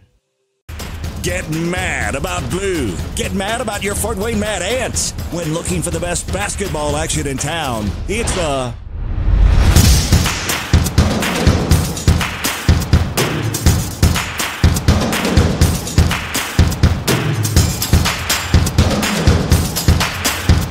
Go to FortWayneMadAnts.com for the complete game schedule. See your Fort Wayne Mad Ants in action. Get mad about blue. I chose St. Francis because they made a promise that I would have real-world experience that I could take when I graduated, and they delivered on that promise. For me, the classroom only gets you so far, so they're setting you up with an internship. I had a mentor that they set me up with that was a CEO of a DuPont hospital in Fort Wayne. They offer degrees in accounting, business administration, risk management and insurance, marketing, and finance. You know, they just did a great job of the full circle of not only the education but also the experience. Parkview Sports Medicine, especially since I've been a pro, has been a place where my game has really been able to develop in multiple facets. Injury prevention, maintenance, physical therapy, weightlifting, agility work, all the things that I need to do in order to have an NBA body. This is the place for me to go when I come back home and I need to get a workout in. Always welcome me back with open arms. Parkview Sports Medicine. Game on. Both runners are running, play coming home. From the crucial plays to the highlight of the game to the victory celebration, we are there. Summit City Sports isn't just a business, it's a group of companies investing in the youth of Fort Wayne athletics. It's because of Parkview Sports Medicine, because of Kelly Automotive Group, Indiana Wesleyan University, the University of St. Francis, and Big Eye Fish, that we can produce our broadcast viewed by hundreds of thousands in Northeast Indiana. Support Summit City Sports. Become a sponsor. Join our winning team today. Welcome back, everybody, to the Gorsuch Athletic Complex at Carroll High School. We're at halftime, homecoming for the Carroll Chargers, and a very good night for the Chargers so far in their homecoming game. They lead the Southside Archers 52-0 here at halftime. So the homecoming halftime activities already underway. Let's go down to the field and catch some of the homecoming activities here at Carroll High School. Emily dances for the Electric Blue Dance Team as well as the Tiffany & Company Studio of Dance. She loves school almost as much as she loves eating at the Chinese buffet. Emily plans on studying either nursing or elementary education. Emily Mertz. Zoe Davis, escorted by Rhett Schlotterback, along with her parents, Jeff and Lindsay Davis. Zoe is part of the Interact Club and runs cross country for Carroll. She enjoys hanging out with her friends as well as reading. Zoe plans on being a respiratory therapist after graduating college. Zoe Davis. Next up, we have Raya Swiverland, escorted by Terrell Griffin, along with her parents, Trent and Christy Swiverland. Raya is part of the Carroll High School volleyball team. Her favorite Carroll memory was going to state for volleyball as a freshman. She plans on attending IU for college and wants to either be a chiropractor or a nurse. Raya Swiverland. Next up, Katie DeTurk. Katie's escorted by Leo Murphy, along with her parents, Todd and Chris DeTurk. Katie is part of the Champions Together as well as the Interact Club. She works at Yo-Yo's and knows all the words to the musical Hamilton. Katie will attend Liberty University to study either biomedical sciences or ministry. Katie DeTurk. Stella Scruggs, escorted by Ethan Honeycutt, along with her parents, Tommy and Natalie Scruggs. Stella is part of the fashion program at Carroll High School. Her favorite food is pizza, and after high school, she plans on attending the Savannah College of Art and Design to double major in fashion design and fashion merchandising. Stella Scruggs. Abby Green, escorted by Cooper Young, along with her parents, Chris and Elizabeth Green. Abby is part of the cross-country and track teams, as well as Champions Together.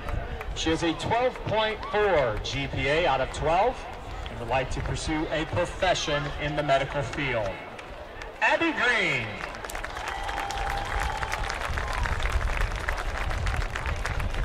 And the moment we've been waiting for, your 2018 Carroll High School homecoming king is Cooper Young.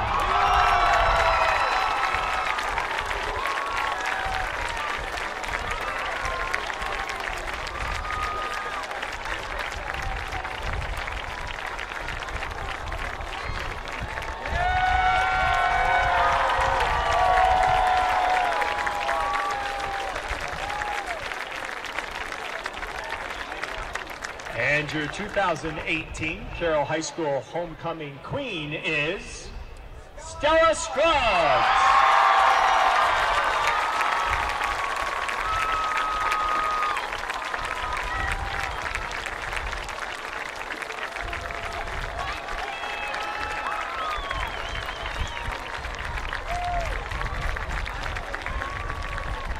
Ladies and gentlemen, one more round of applause for your 2018 Carroll High School Homecoming Court.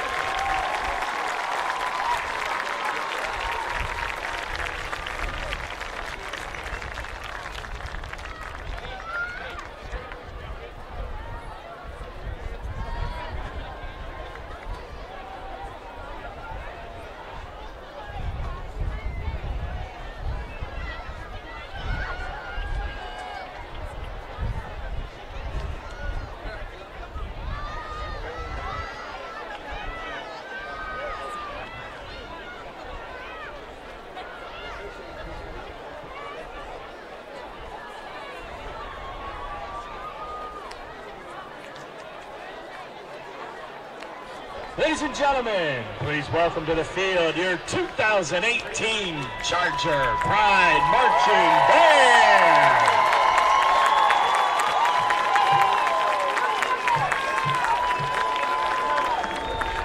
This year's show is entitled In the Glass and features the following musical selections: Tapestry of Nations, The Saga of Time prologue by Gavin Greenaway, Reflections of Earth, Chaos by Gavin Greenaway, Alleluia by Leonard Cohen and Felipe Trialde, Alina Marnodo, Cantus, Son of Aeolus by Carl Jenkins.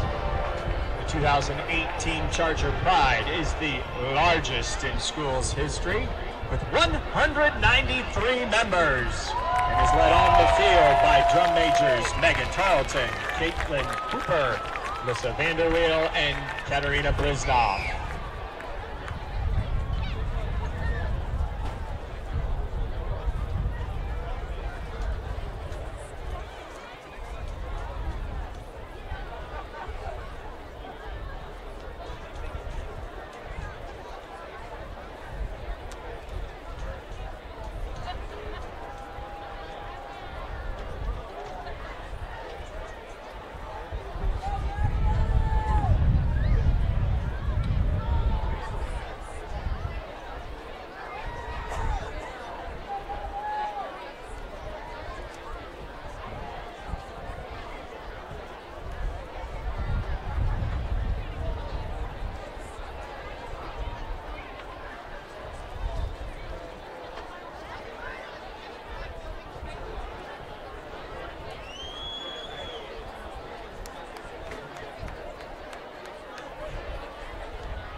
drum majors, is the band ready?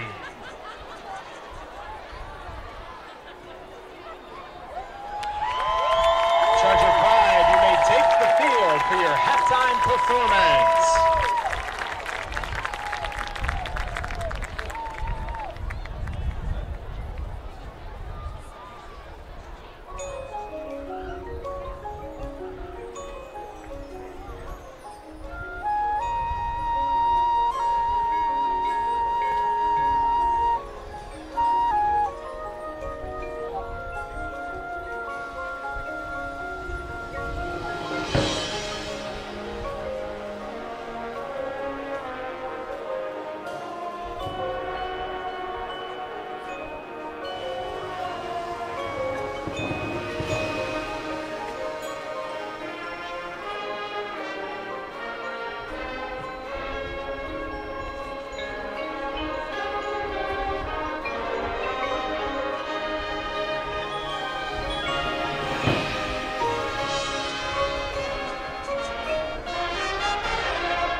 gentlemen, your Charger Pride.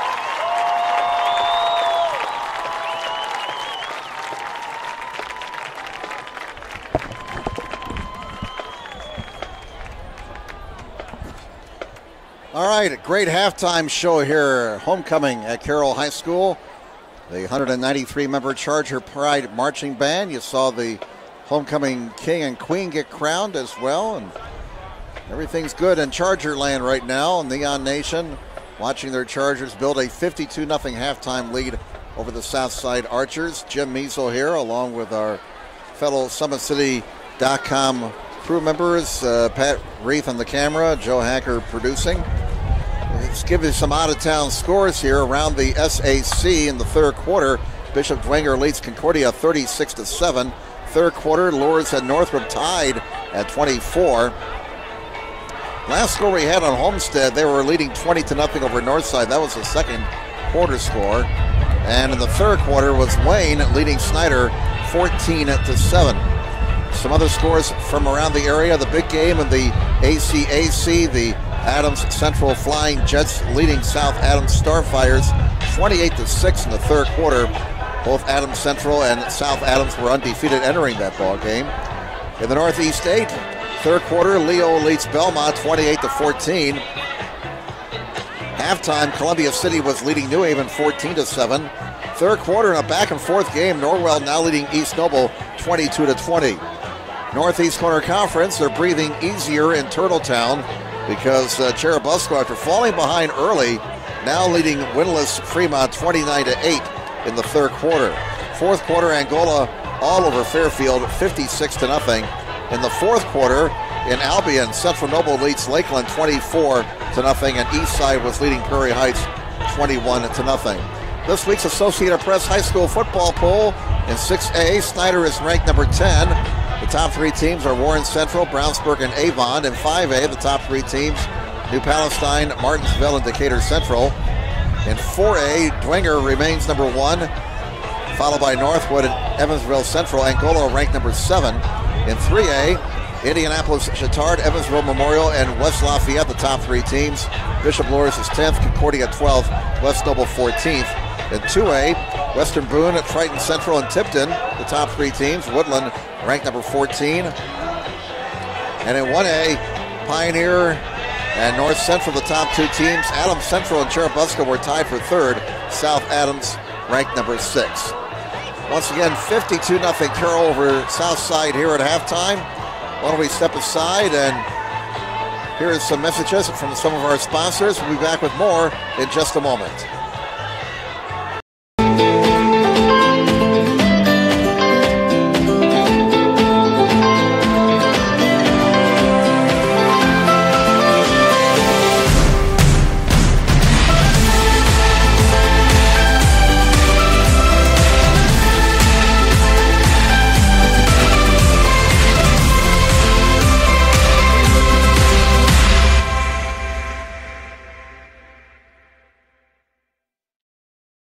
Both runners are running, play coming home. From the crucial plays to the highlight of the game to the victory celebration, we are there. Summit City Sports isn't just a business, it's a group of companies investing in the youth of Fort Wayne athletics. It's because of Parkview Sports Medicine, because of Kelly Automotive Group, Indiana Wesleyan University, the University of St. Francis, and Big Eye Fish, that we can produce our broadcast viewed by hundreds of thousands in Northeast Indiana. Support Summit City Sports. Become a sponsor. Join our winning team today. Welcome back to the Gorsuch Athletic Complex. We're still about a minute or two away from the start of the second half. You can really feel the temperatures dropping now.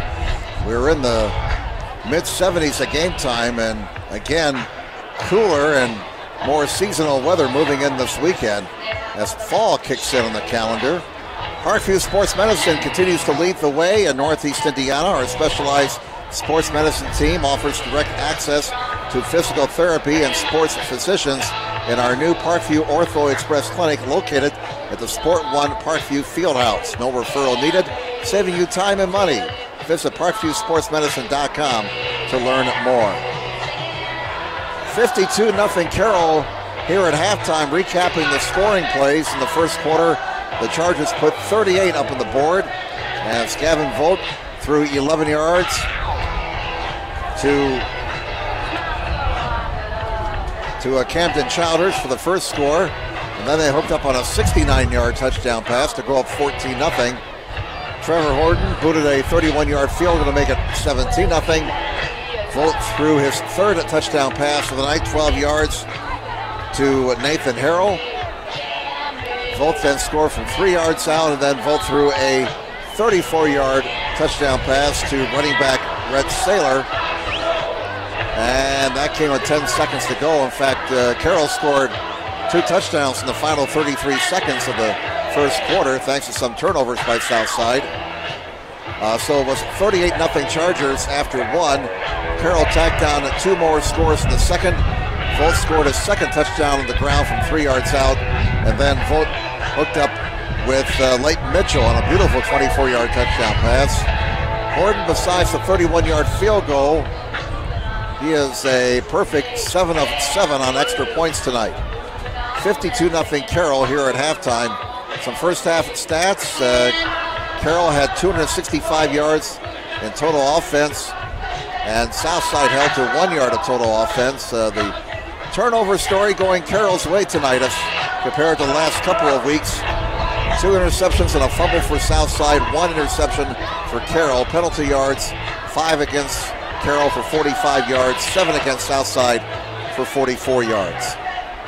Parkview Sports Medicine is the area's largest integrated sports medicine team, specialized in serving every level of athlete, no matter if they're trying to get better at what they do or recovering from an injury. Our experts coordinate your care in state-of-the-art facilities in our community. To start your journey, visit us at ParkviewSportsMedicine.com. Southside will get the ball to start the second half here on homecoming.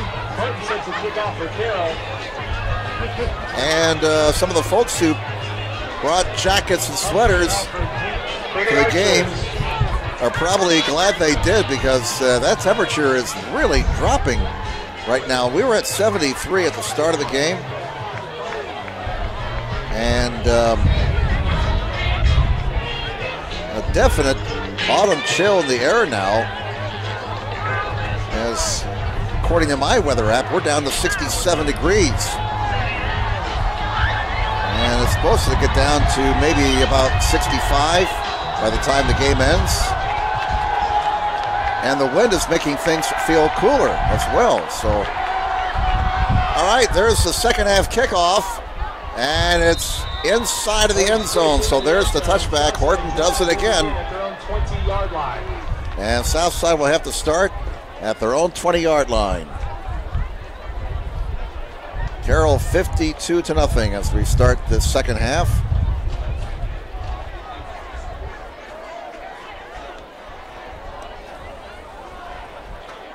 Wenger with a large lead over Concordia. Correction, Northside 0. Homestead 36, Northside 0. And there's the update from Homestead we're wondering about. 36-0 Homestead over Northside. 21, Snyder 7. Wayne 21, Snyder 7. And the fans hear that score and they go, woo! Boy, that Wayne Generals team, they have really become a juggernaut here since their opening night loss to Dwenger. And at last word, Dwenger was winning big over Concordia. Tackled by 57, Andrew Murray. Loss of 5 yards on that play. And that'll bring up second down and 15 for Southside. Gavin Volt was pulled late in the first half after he threw 5 touchdown passes, and Carroll had gotten out to a 52-0 lead. And it looks like Omar Jackson is back in at quarterback for Southside on the option, trying to get the corner Dunbar, and he's knocked out of bounds at around the line of scrimmage and around the 15-yard line. Brought down on McCullough. So no gain on that play. Third down and 15 for Southside at their own 15-yard line. Northrop 31, Bishop Lewis 24.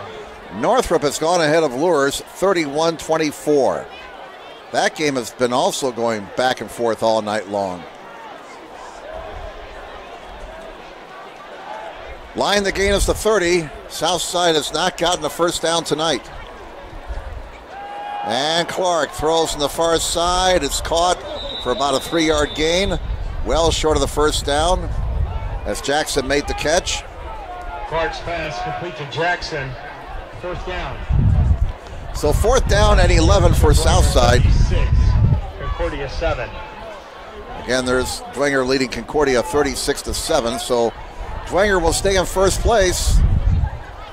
They still have their championship fate in their own hands, being the only unbeaten team left in the SAC.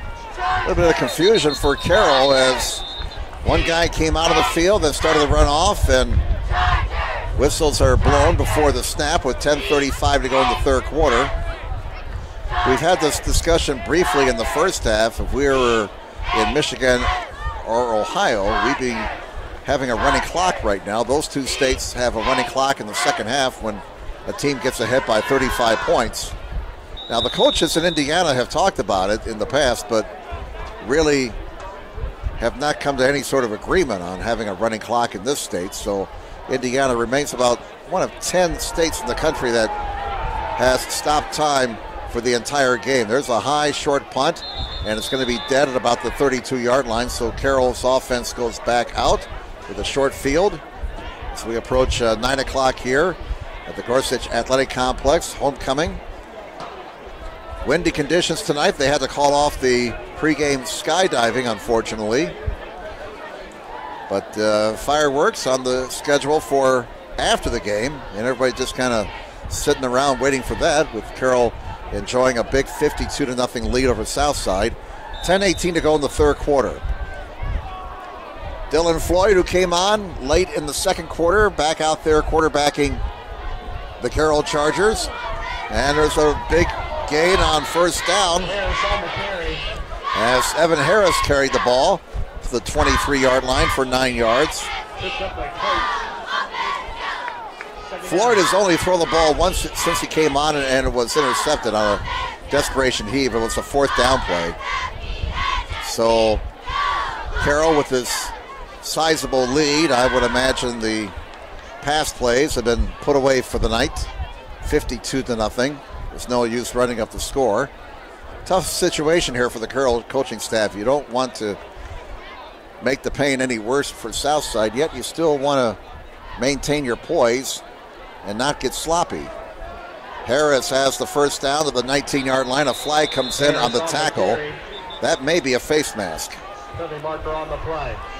We'll check out the penalty flag. Of course, late in the first half, a couple penalties led to rather long discussions, but not a long discussion this time. That's not a face mask. That's going to be a holding call against the Chargers. And they'll mark it off in the spot of infraction, which was the 20-yard line. So the first down is wiped out. Spot the ball back at the 30. By our count, 6 penalties against Carroll for 55 yards tonight. Down box stays the same. It's 2nd down and 9 for the Chargers at the Southside 30-yard line. Clock is running, 9:17 to go in the third quarter. Week number 6 in the state of Indiana for high school football. After tonight, only 3 weeks left in the regular season. And here's a keeper by the quarterback, Floyd. And Floyd is hit hard as he comes up to the 27-yard line. Jones in on the stop for Southside. And that's Javarius Jones in on that stop. So a 3-yard gain for Floyd. And he took a pretty good pop there. Ball's to the 27-yard line. We'll call it 3rd and 5 for the Chargers as we come down to 8:26 to play in the third quarter. 52-0 Chargers. On 3rd and 5. And whistles are blown. Penalty flags are thrown. Apparently movement before the snap. And This is a situation you have when you have the backups in there. Illegal procedure, false start against Carroll. That's their 7th penalty for 60 yards. This will put the ball back at the 31-yard line. And make it 3rd down and 10. Guy in the white hat says start the clock.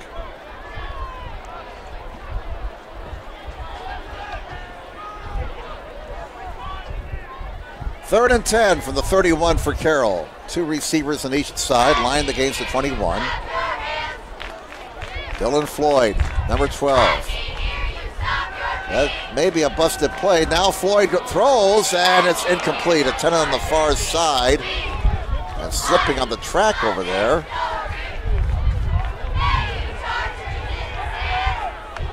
That was number 14, and he's not on the 2 deep, so we got to get out the roster here. That was Caden Benjamin. He's a sophomore. And we're going to have a long field goal attempt now. This will be 49 yards. Trevor Horton will be trying a 49-yard field goal. This will be his longest of the season and more than likely the longest of his career. And he's got decent distance, and it's no good. Whoa, he had the distance, just missed on the accuracy. So Horton's 49-yard field goal attempt is no good. Southside drive will begin at their own 20-yard line. And Southside will take over with 7:43 to go in the 3rd quarter. In high school football, on the missed field goal, you don't go back to the line of scrimmage. It's a touchback, and so Southside will start at their own 20, 1st down. 52-0 favor the Carroll Chargers. Big night for Gavin Vogt as he threw 5 touchdown passes and ran for 2 others before being lifted late in the 2nd quarter with his team well out in front. On 1st down, high snap from center, and the ball carrier carries for about a yard as he stumbled down to the 21-yard line. And that was Marquise Billingsley. He's a freshman, number 29. So our 2 deeps are pretty much worthless now as both coaches have emptied the benches with the score of 52-0 favor Carroll over Southside. Coming down to 7 minutes to play in the 3rd quarter. Slot right on 2nd and 9. They'll keep it on the ground. And another carry. Another carry for Billingsley. The freshman picking up 2 yards right there. Also number 29, Ethan Klingler on the tackle. That'll make it 3rd down and 7. Let's call it 3rd and 7 for Southside. Actually 3rd and 8 at their own 22-yard line. 6:35 to go in the 3rd quarter. Line the gain is the 30 for the Archers. Still looking for that first down in this ball game. Slot left, 1 receiver to the right, 2 here to this side. On 3rd and 8. Here's a pass by Clark. It's incomplete. As the pass went through the hands of the intended receiver, Deshaun Boyd, 6'2", 175 senior. 4th down. So 4th down, and Southside will have to kick the ball away here. Aquino will be in punt formation.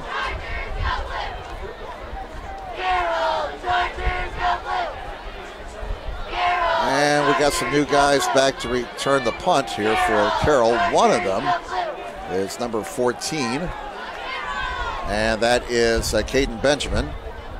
Here is the kick. It's a line drive to midfield. Taken there and dropped immediately is Mitchell. Number 18, Mason Englert.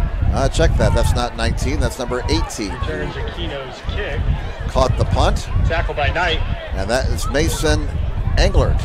Carroll ball. He's a sophomore, 5'10", 150 pounds. So, like we said earlier, the 2 deeps are pretty worthless right now. It's a lot of players who normally don't see action on Friday night are in the game for both sides. Carroll leading 52-0, and we're 31.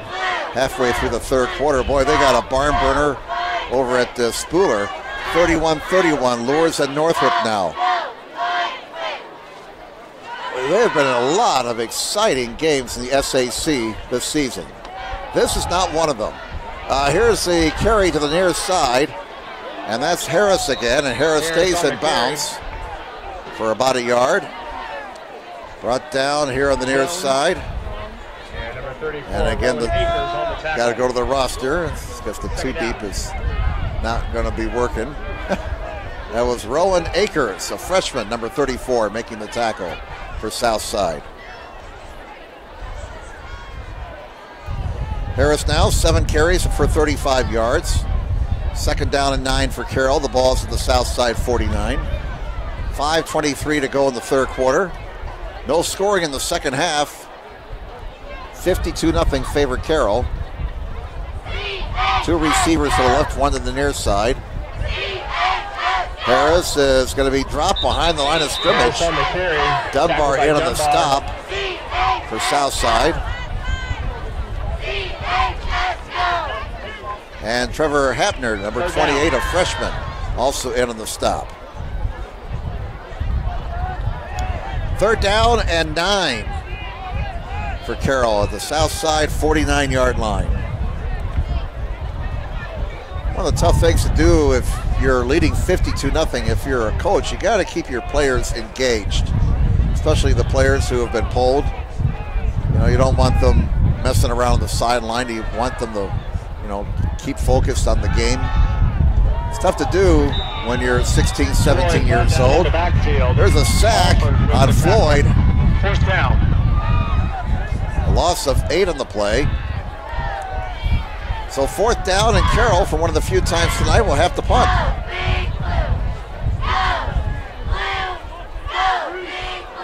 Coming down to 4 minutes to play in the third quarter.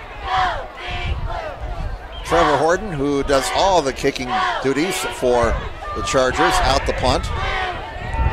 He's averaging 30.7 yards a punt this season. His longest kick, as far as punting is concerned, 39 yards. Play clock at 8, so there's still plenty of time to get the snap off here. Good snap, no rush. Horton kicks a high, short kick, and it will take a big Charger bounce to the 23. Fielded there at the 25, up to the 30, and to the 37-yard line for Southside. Let's get a number on that young man. That was number 12 who returned the punt. That's Dylan Jackson. He's a sophomore, 5'10", 162 pounds. So we have an official timeout, unfortunately, and we have an injured player on the far side in front of the Southside bench. So let's step aside with 3:17 to go in the third quarter. 52-0 Carroll. Back with more in just a moment on SummitCitySports.com. Parkview Sports Medicine is an integrated sports medicine team. We're treating injuries when and where they happen and working to prevent them before they do. We believe the best care is coordinated care, helping ensure you get the individualized services you need every step of the way, offering innovative treatment techniques to get you or the athlete you love back in play. Reaching higher, pushing further. Parkview Sports Medicine. Game on. I chose St. Francis because they made a promise that I would have real-world experience that I could take when I graduated, and they delivered on that promise. For me, the classroom only gets you so far, so they're setting you up with an internship. I had a mentor that they set me up with that was a CEO of a DuPont hospital in Fort Wayne. They offer degrees in accounting, business administration, risk management and insurance, marketing, and finance. You know, they just did a great job of the full circle of not only the education but also the experience. Welcome back, everybody. The injured player for Southside has been helped off. 3:17 to go in the third quarter. 52-0 Carroll over Southside. And Columbia City builds their lead over New Haven at 21-7. Leo leading their game now, 42-21. Lions are playing Belmont tonight, so Leo looking to go to 3-3. First down for Southside of their own 36-yard line. As play resumes. Clark, quarterback, now number 9. He and Jackson have been sharing the quarterback duties tonight, and Clark has dropped for a loss. Southside next week plays at North, the annual showdown game between those two longtime rivals. Carroll next week will be on the road at Homestead, and that'll be a good matchup. Possible preview of the sectionals.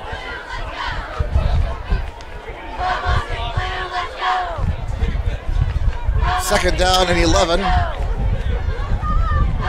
for the Southside Archers. 2:37 to go in the third quarter. 52-0 favor Carroll. And Clark throws. It's caught. They're going to get a first down. Their first down of the night.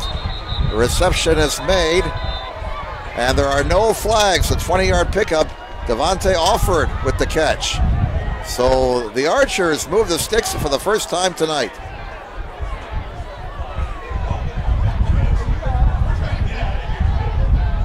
Ball's to the 45 of Carroll. First down for the Archers, and there's another pass that's caught. Jackson with a nice throw there. Sorry, that was Clark. Clark with the pass, caught by Devontae Alford, 9-yard gain. Ball's to the 36-yard line, second down and 1 as Southside goes hurry up. A running play that will lose a couple of yards, the 39. Billingsley on the carry. Tackled by 76, Nate Wilson. Nate Wilson in on that last stop. Third down. Billingsley, the ball carrier, losing 2 on that last play.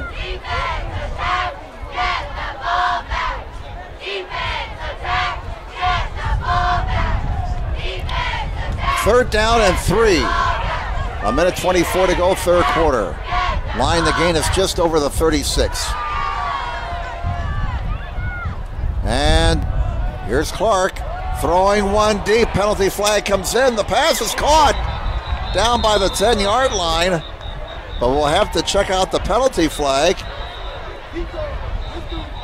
Catch was made on the far side by Deshaun Boyd, but there is a flag down on this side of the field Penalty marker on the play. near the line of scrimmage.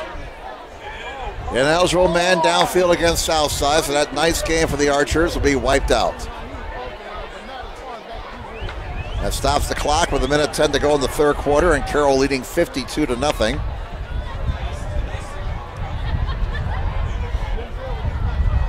They'll mark off the penalty yardage. So instead of being down to the 10-yard line, Southside He's an eligible downfield on pass. will be back at the Carroll 44, where it's now third down and 9. That's the 8th penalty against the Archers for 49 yards. Line the gain just over the 36. 2 receivers to this side. It's the Southside's best possession of the night. Clark's pass is caught for a first down. And down to the 30-yard line, another penalty flag comes in. As the pass was caught by Linsell Holly Harm. We'll check out the penalty flag that was thrown at the 34-yard line. Gain of 14 yards. The penalties against Carroll, it looks like. So Southside will take the gain and take another first down, their second of this drive. And Clark throwing the ball with a little bit more accuracy on this possession. Penalty is forward pass interference on Carroll. Pass interference to call on the Chargers, so the penalty is declined, and spot the ball at the Charger 29. Southside with their deepest penetration of the game. A minute to go in the third quarter, and the Archers trying to get that goose egg off the board. A little bit of pride for Southside here as they have moved the ball to the Carroll 29-yard line. And they're at the part of the field where we have to stand up and look out the door here. First down for the Archers. Option look. Quarterback keeps it, and it's stopped for no gain. Clark stopped for no gain at the 29-yard line. Brought down by Ethan Klinger. Sophomore, 5'10", 230 pounds. That might be the last play of the third quarter. Down to 20 seconds. Second down and 10 for the Archers. 12 seconds. Looks like they'll get the play off in time here before the third quarter ends. On second down and 10, Clark hands it off. Dunbar breaks it to the outside. He's at the 25, has a first down inside the 20, and all the way down to near the 10-yard line. And that's how the third quarter will come to an end. We'll change ends of the field. Carroll leads 52-0. Back with more in just a moment on SummitCitySports.com. Parkview Sports Medicine is an integrated sports medicine team. I mean, I always had my family behind me, I always had my team behind me, but to have staff that wanted the best for me and to get me feeling better the quickest was really reassuring. Parkview Sports Medicine. Game on. The Kelly Automotive Group is simple, transparent, reliable. Simple. Our customer specialists make buying a car easy and fun. Transparent. Our price listed is the best price. No hassle, no gimmicks. Reliable. Buy with confidence and peace of mind. We work hard to ensure the best value however you shop. Choose from over 60 vehicles under $10,000. Visit drivekelly.com. The Kelly Automotive Group. Simple, transparent, reliable.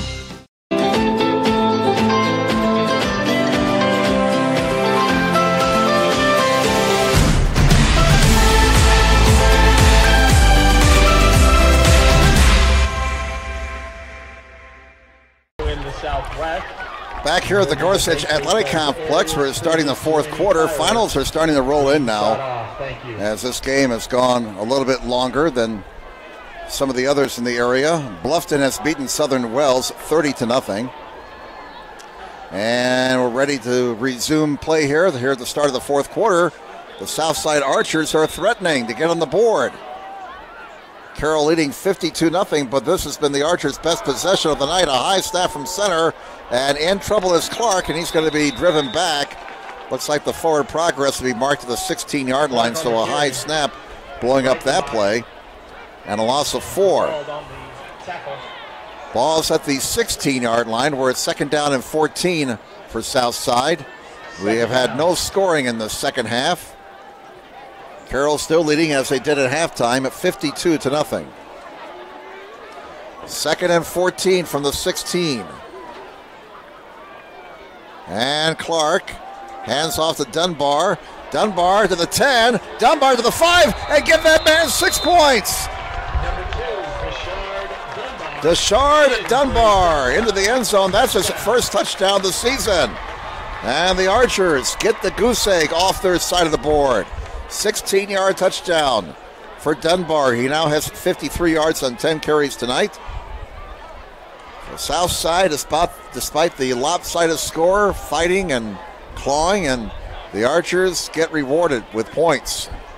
Dunbar from 16 yards out makes it 52-6. They will go for 2. 2-point attempt now by the Archers. Clark takes the snap, rolls to his left, gets away from one man. Can he get the pylon? No. Brought down short of the end zone, so the 2-point conversion is no good. And a timeout of the field with 11:17 to go. 52-6. Carroll leads Southside. Back with more in just a moment on SummitCitySports.com. Parkview Sports Medicine is an integrated sports medicine team. We're treating injuries when and where they happen and working to prevent them before they do. We believe the best care is coordinated care, helping ensure you get the individualized services you need every step of the way, offering innovative treatment techniques to get you or the athlete you love back in play. Reaching higher, pushing further. Parkview Sports Medicine. Game on. Welcome back to the Gorsuch Athletic Complex. Got a final now as Reggie Hayes, our good friend, tweets that Wayne has beaten Snyder 21-7. So a huge win for the Wayne Generals. And that knocks Snyder out of the race for all intents and purposes. Final score, Wayne 21, Snyder 7.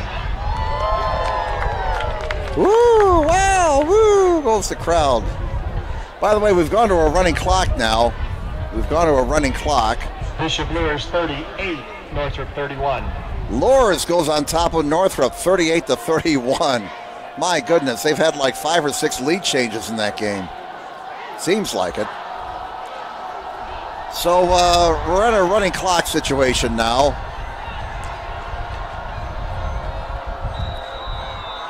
Southside just scored, 52-6 Carroll. Here's a line drive squib kick down to about the 20-yard line, up to the 30, to the 35, and out to the 40-yard line for Carroll was Childers returning the kick.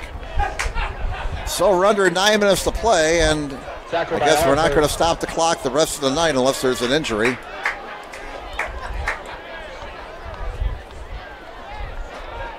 (52-6) Carroll with the lead. And Carroll with the football. And we got a new quarterback in there. I might as well just get the roster out here and forget my 2 deeps because let's see, this is Aiden Williams now quarterbacking Carroll. He's a sophomore, wearing number 16, 5'9", 125 pounds. Tackle by coach. And we got Brandon Gwynn carrying the ball that time, number 26. He's a sophomore as well, 6 foot, 170 pounds. Loss of 1 in that play. Under 8 minutes to play. 2nd down and 11.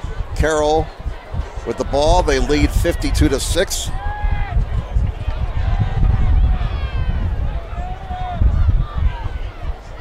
Second and 11 for the Chargers at their own 39-yard line.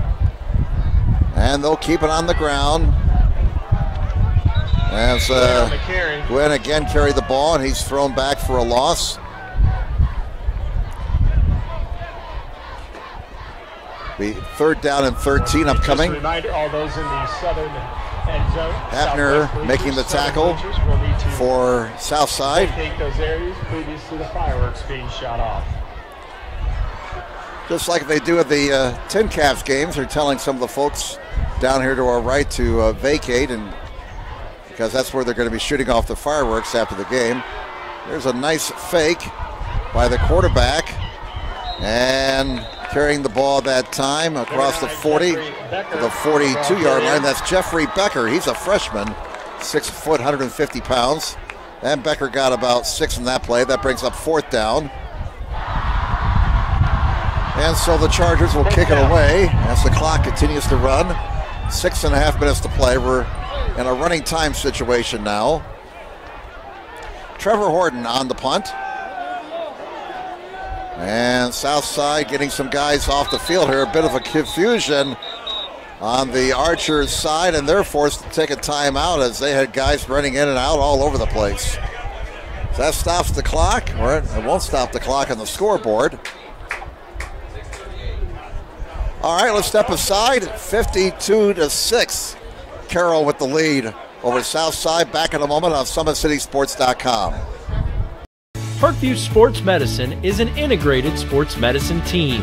I mean, I always had my family behind me, I always had my team behind me, but to have staff that wanted the best for me and to get me feeling better the quickest was really reassuring. Parkview Sports Medicine. Game on. Welcome back, everybody. Jim Measle here on SummitCitySports.com. Patrick Reith, our cameraman. Joe Hacker, our producer. 4th down and 7. As once again, the Carroll Chargers be punting the ball away here. Chargers have not scored here in the second half.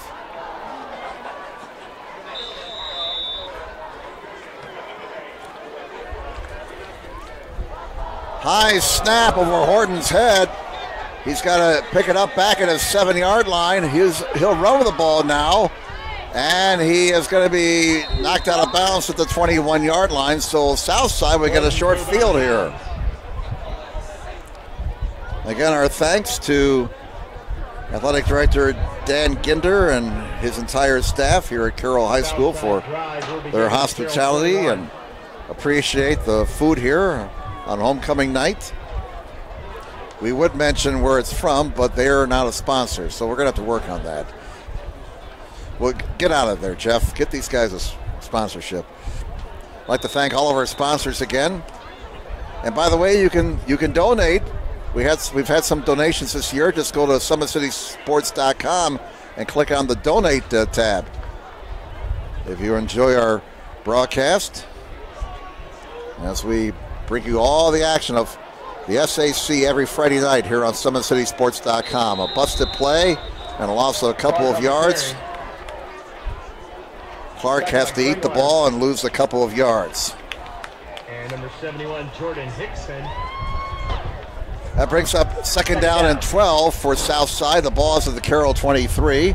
Under 5 minutes to play now, 4:48 to be exact. We're in a running clock situation with Carroll leading Southside 52-6. Gavin Volt pulled from the game late in the second quarter after he passed for 5 touchdowns and ran for 2 others. We had Volt unofficially with 210 yards passing tonight. Hera had 5 catches for 61 yards.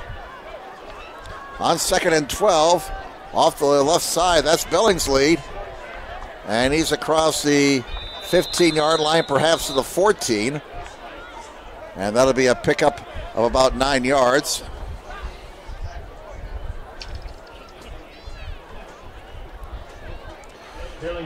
Billingsley with a nice run there, and that makes it third down and 3 for Southside. They're going with a hurry-up offense.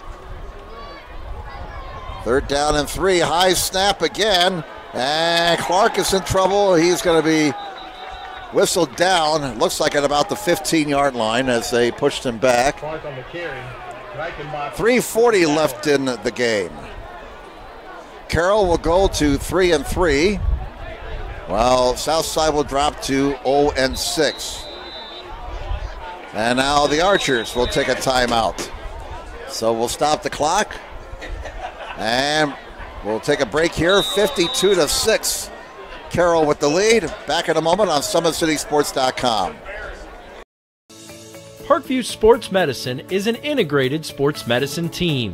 We're treating injuries when and where they happen and working to prevent them before they do. We believe the best care is coordinated care, helping ensure you get the individualized services you need every step of the way, offering innovative treatment techniques to get you or the athlete you love back in play. Reaching higher, pushing further. Parkview Sports Medicine. Game on. Welcome back, everybody. One of the more exciting games to our north tonight in Albion, Central Noble and Lakeland. They're tied at 34, and they're going to overtime. Central Noble Cougars and the Lakeland Lakers tied at 34. Eastside leads Prairie Heights 38-13. That game is late in the fourth quarter. Again, Wayne a winner tonight as they knock off Snyder 21-7. So Wayne will stay a game back of Dwenger in the race for the victory bell. Snyder's hopes for the bell are gone with that loss. 3 receivers to the left. And here is Clark throwing for the end zone, and it's incomplete. There was some contact. Do we see any laundry on the field? Apparently not. So the Archers will turn the ball over on downs. Carroll will take over as we have 3 minutes to play. Again, we're in a running clock situation with the score 52-6 favor Carroll. Bleachers and also the Southwest bleachers will need to vacate those areas immediately. You can hear the PA announcer telling some folks to get out of the bleachers in the south and the southwest part of the complex here. And just like a tin cap game on a Saturday night, we're going to have post-game fireworks. 2.5 minutes to play, a couple of plays, and that will do it. And the Chargers keep the ball on the ground. And a nice gain here. That's Gwynn, I do believe, out to the 35-yard line. Yep. That'll be a pickup of about 20 yards.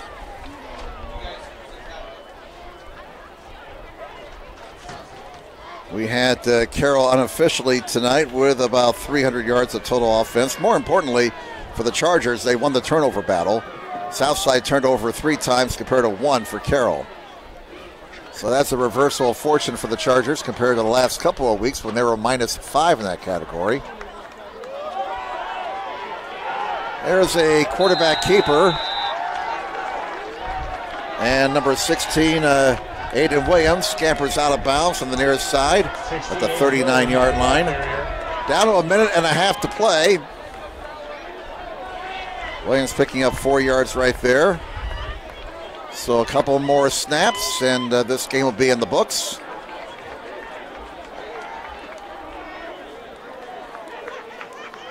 Here's Gwynn carrying the ball now for Carroll. He's brought down behind the line of scrimmage at the 36-yard line. 3rd down. Carroll will pick up their 4th straight win against Southside. Southside beat Carroll back in the 2007 sectionals, 24-7. Carroll won in 2015, 60-7. The last 2 years, they've won by identical scores, 62-28. And tonight, it's going to be 52-6 unless something happens here in the last 40 seconds. It's more than likely will be the last play of the game as we're in a running clock situation. 3rd down and 8. Play clock is at 4, and now we have a penalty flag thrown, but the clock will continue to run. Illegal procedure against Carroll. And that will move the ball back to the 32-yard line. That's 8 penalties for 65 yards against the Chargers. We're down to 10 seconds, and they don't have to snap the ball. And that's all there is. There ain't no more. Carroll wins their homecoming game, improves to 3-3, while Southside drops to 0-6. The final score, the Carroll Chargers 52 and the Southside Archers 6. Well, tonight's broadcast brought to you by SummitCitySports.com. Follow us on Twitter at 260 Sports. Like our Facebook page, Summit City Sports, and be sure to subscribe to our YouTube channel. At Parkview Sports Medicine, it is game on.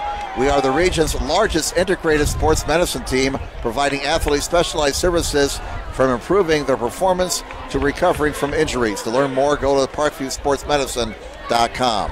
Kelly Automotive Group is Indiana's #1 automotive group with over 1,000 new vehicles and 500 pre-owned vehicles to choose from. Please visit drivekelly.com. Simple, transparent, reliable. The world is waiting for you to make a difference in a way that only you can. Discover your strengths at Indiana Wesleyan University's residential campus in Marion, Indiana. Visit indwes.edu. Big Eyed Fish has been around the Northeast Indiana area for generations. Like their Facebook pages for updated promotions. Enjoy the best fish at Fort Wayne in a family-friendly environment at Big Eyed Fish. The University of St. Francis offers 100 job employment in select programs and 100 pass rates on many license exams. With over 2,300 students, the main campus is located in the heart of Fort Wayne. Visit sf.edu. And at Parkview Sports Medicine, it's game on. We serve every level of athlete with our integrated sports medicine team, including the region's only specialized athletic rehab facility. Learn more about our services by logging on to parkviewsportsmedicine.com. Well, this one was over basically at the end of the first quarter. Carroll got out to a 38-0 lead after one, tacked on 2 more scores. In the second, they're up 52-0 at the half. Gavin Vogt passed for 5 touchdowns, ran for 2 others. He unofficially had 210 yards passing tonight. And on the ground, Vogt also had 23 yards on the ground and 2 touchdowns. Harris, 35 yards on 8 carries. A leading receiver for Carroll was Nathan Hara, 5 catches for 61 yards. Childress with a pair of touchdown passes. The other TD passes for Hara, Mitchell, and Saylor. Trevor Horton, perfect on his PATs. He also booted a season-long 31-yard field goal. So Carroll goes to 3-3. Southside drops to 0-6. We'd like to thank you all for watching here on SummitCitySports.com. Now on behalf of our crew, our cameraman Matt Reith, our producer Joe Hacker. I'm Jim Measles saying once again the final score, the Carroll Chargers 52, the Southside Archers 6. Have a good night, everybody. When you experience a sports injury, muscle, or joint pain, you want treatment right away. Parkview Ortho Express provides same-day orthopedic and sports injury care without referral or appointment, offering diagnostics, x-rays, the region's only body composition DEXA scan right inside of the Sport One Parkview Fieldhouse. Walk in Monday through Thursday, 7 to 7, Friday, 7 to 5, and Saturday, 8 to noon. For more information, go to parkviewsportsmedicine.com/orthoexpress. It's the comets. Comets falling from the sky. Comets falling from the sky. Comets falling from the sky. Comets falling from the sky. Comets falling from the sky. Comets falling from the sky. Comets falling from the sky. Comets falling from the sky. This is the first time I've been able to do this kind of more complete understanding or view of your body. One of the things that's really important about this is that it's kind of legitimizing us as athletes. Parkview Sports Medicine. Game on.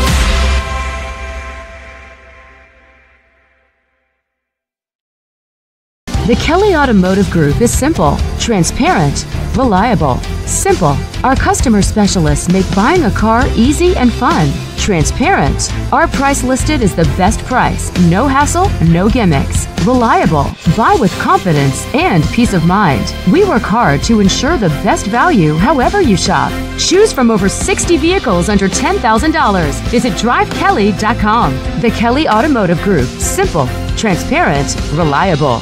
Concussions. They're a concern for parents of athletes in any sport. That's why Parkview Sports Medicine is leading the way with the area's first concussion clinic. Our integrated sports medicine team utilizes an innovative, evidence-based approach to manage athletic-related head injuries in those 14 and older, providing comprehensive care to get the athlete you love safely back in play. To schedule an appointment, call Parkview Sports Medicine at 266-4007. Reaching higher, pushing further. Parkview Sports Medicine. Game on. Get mad about blue. Get mad about your Fort Wayne Mad Ants. When looking for the best basketball action in town, it's a...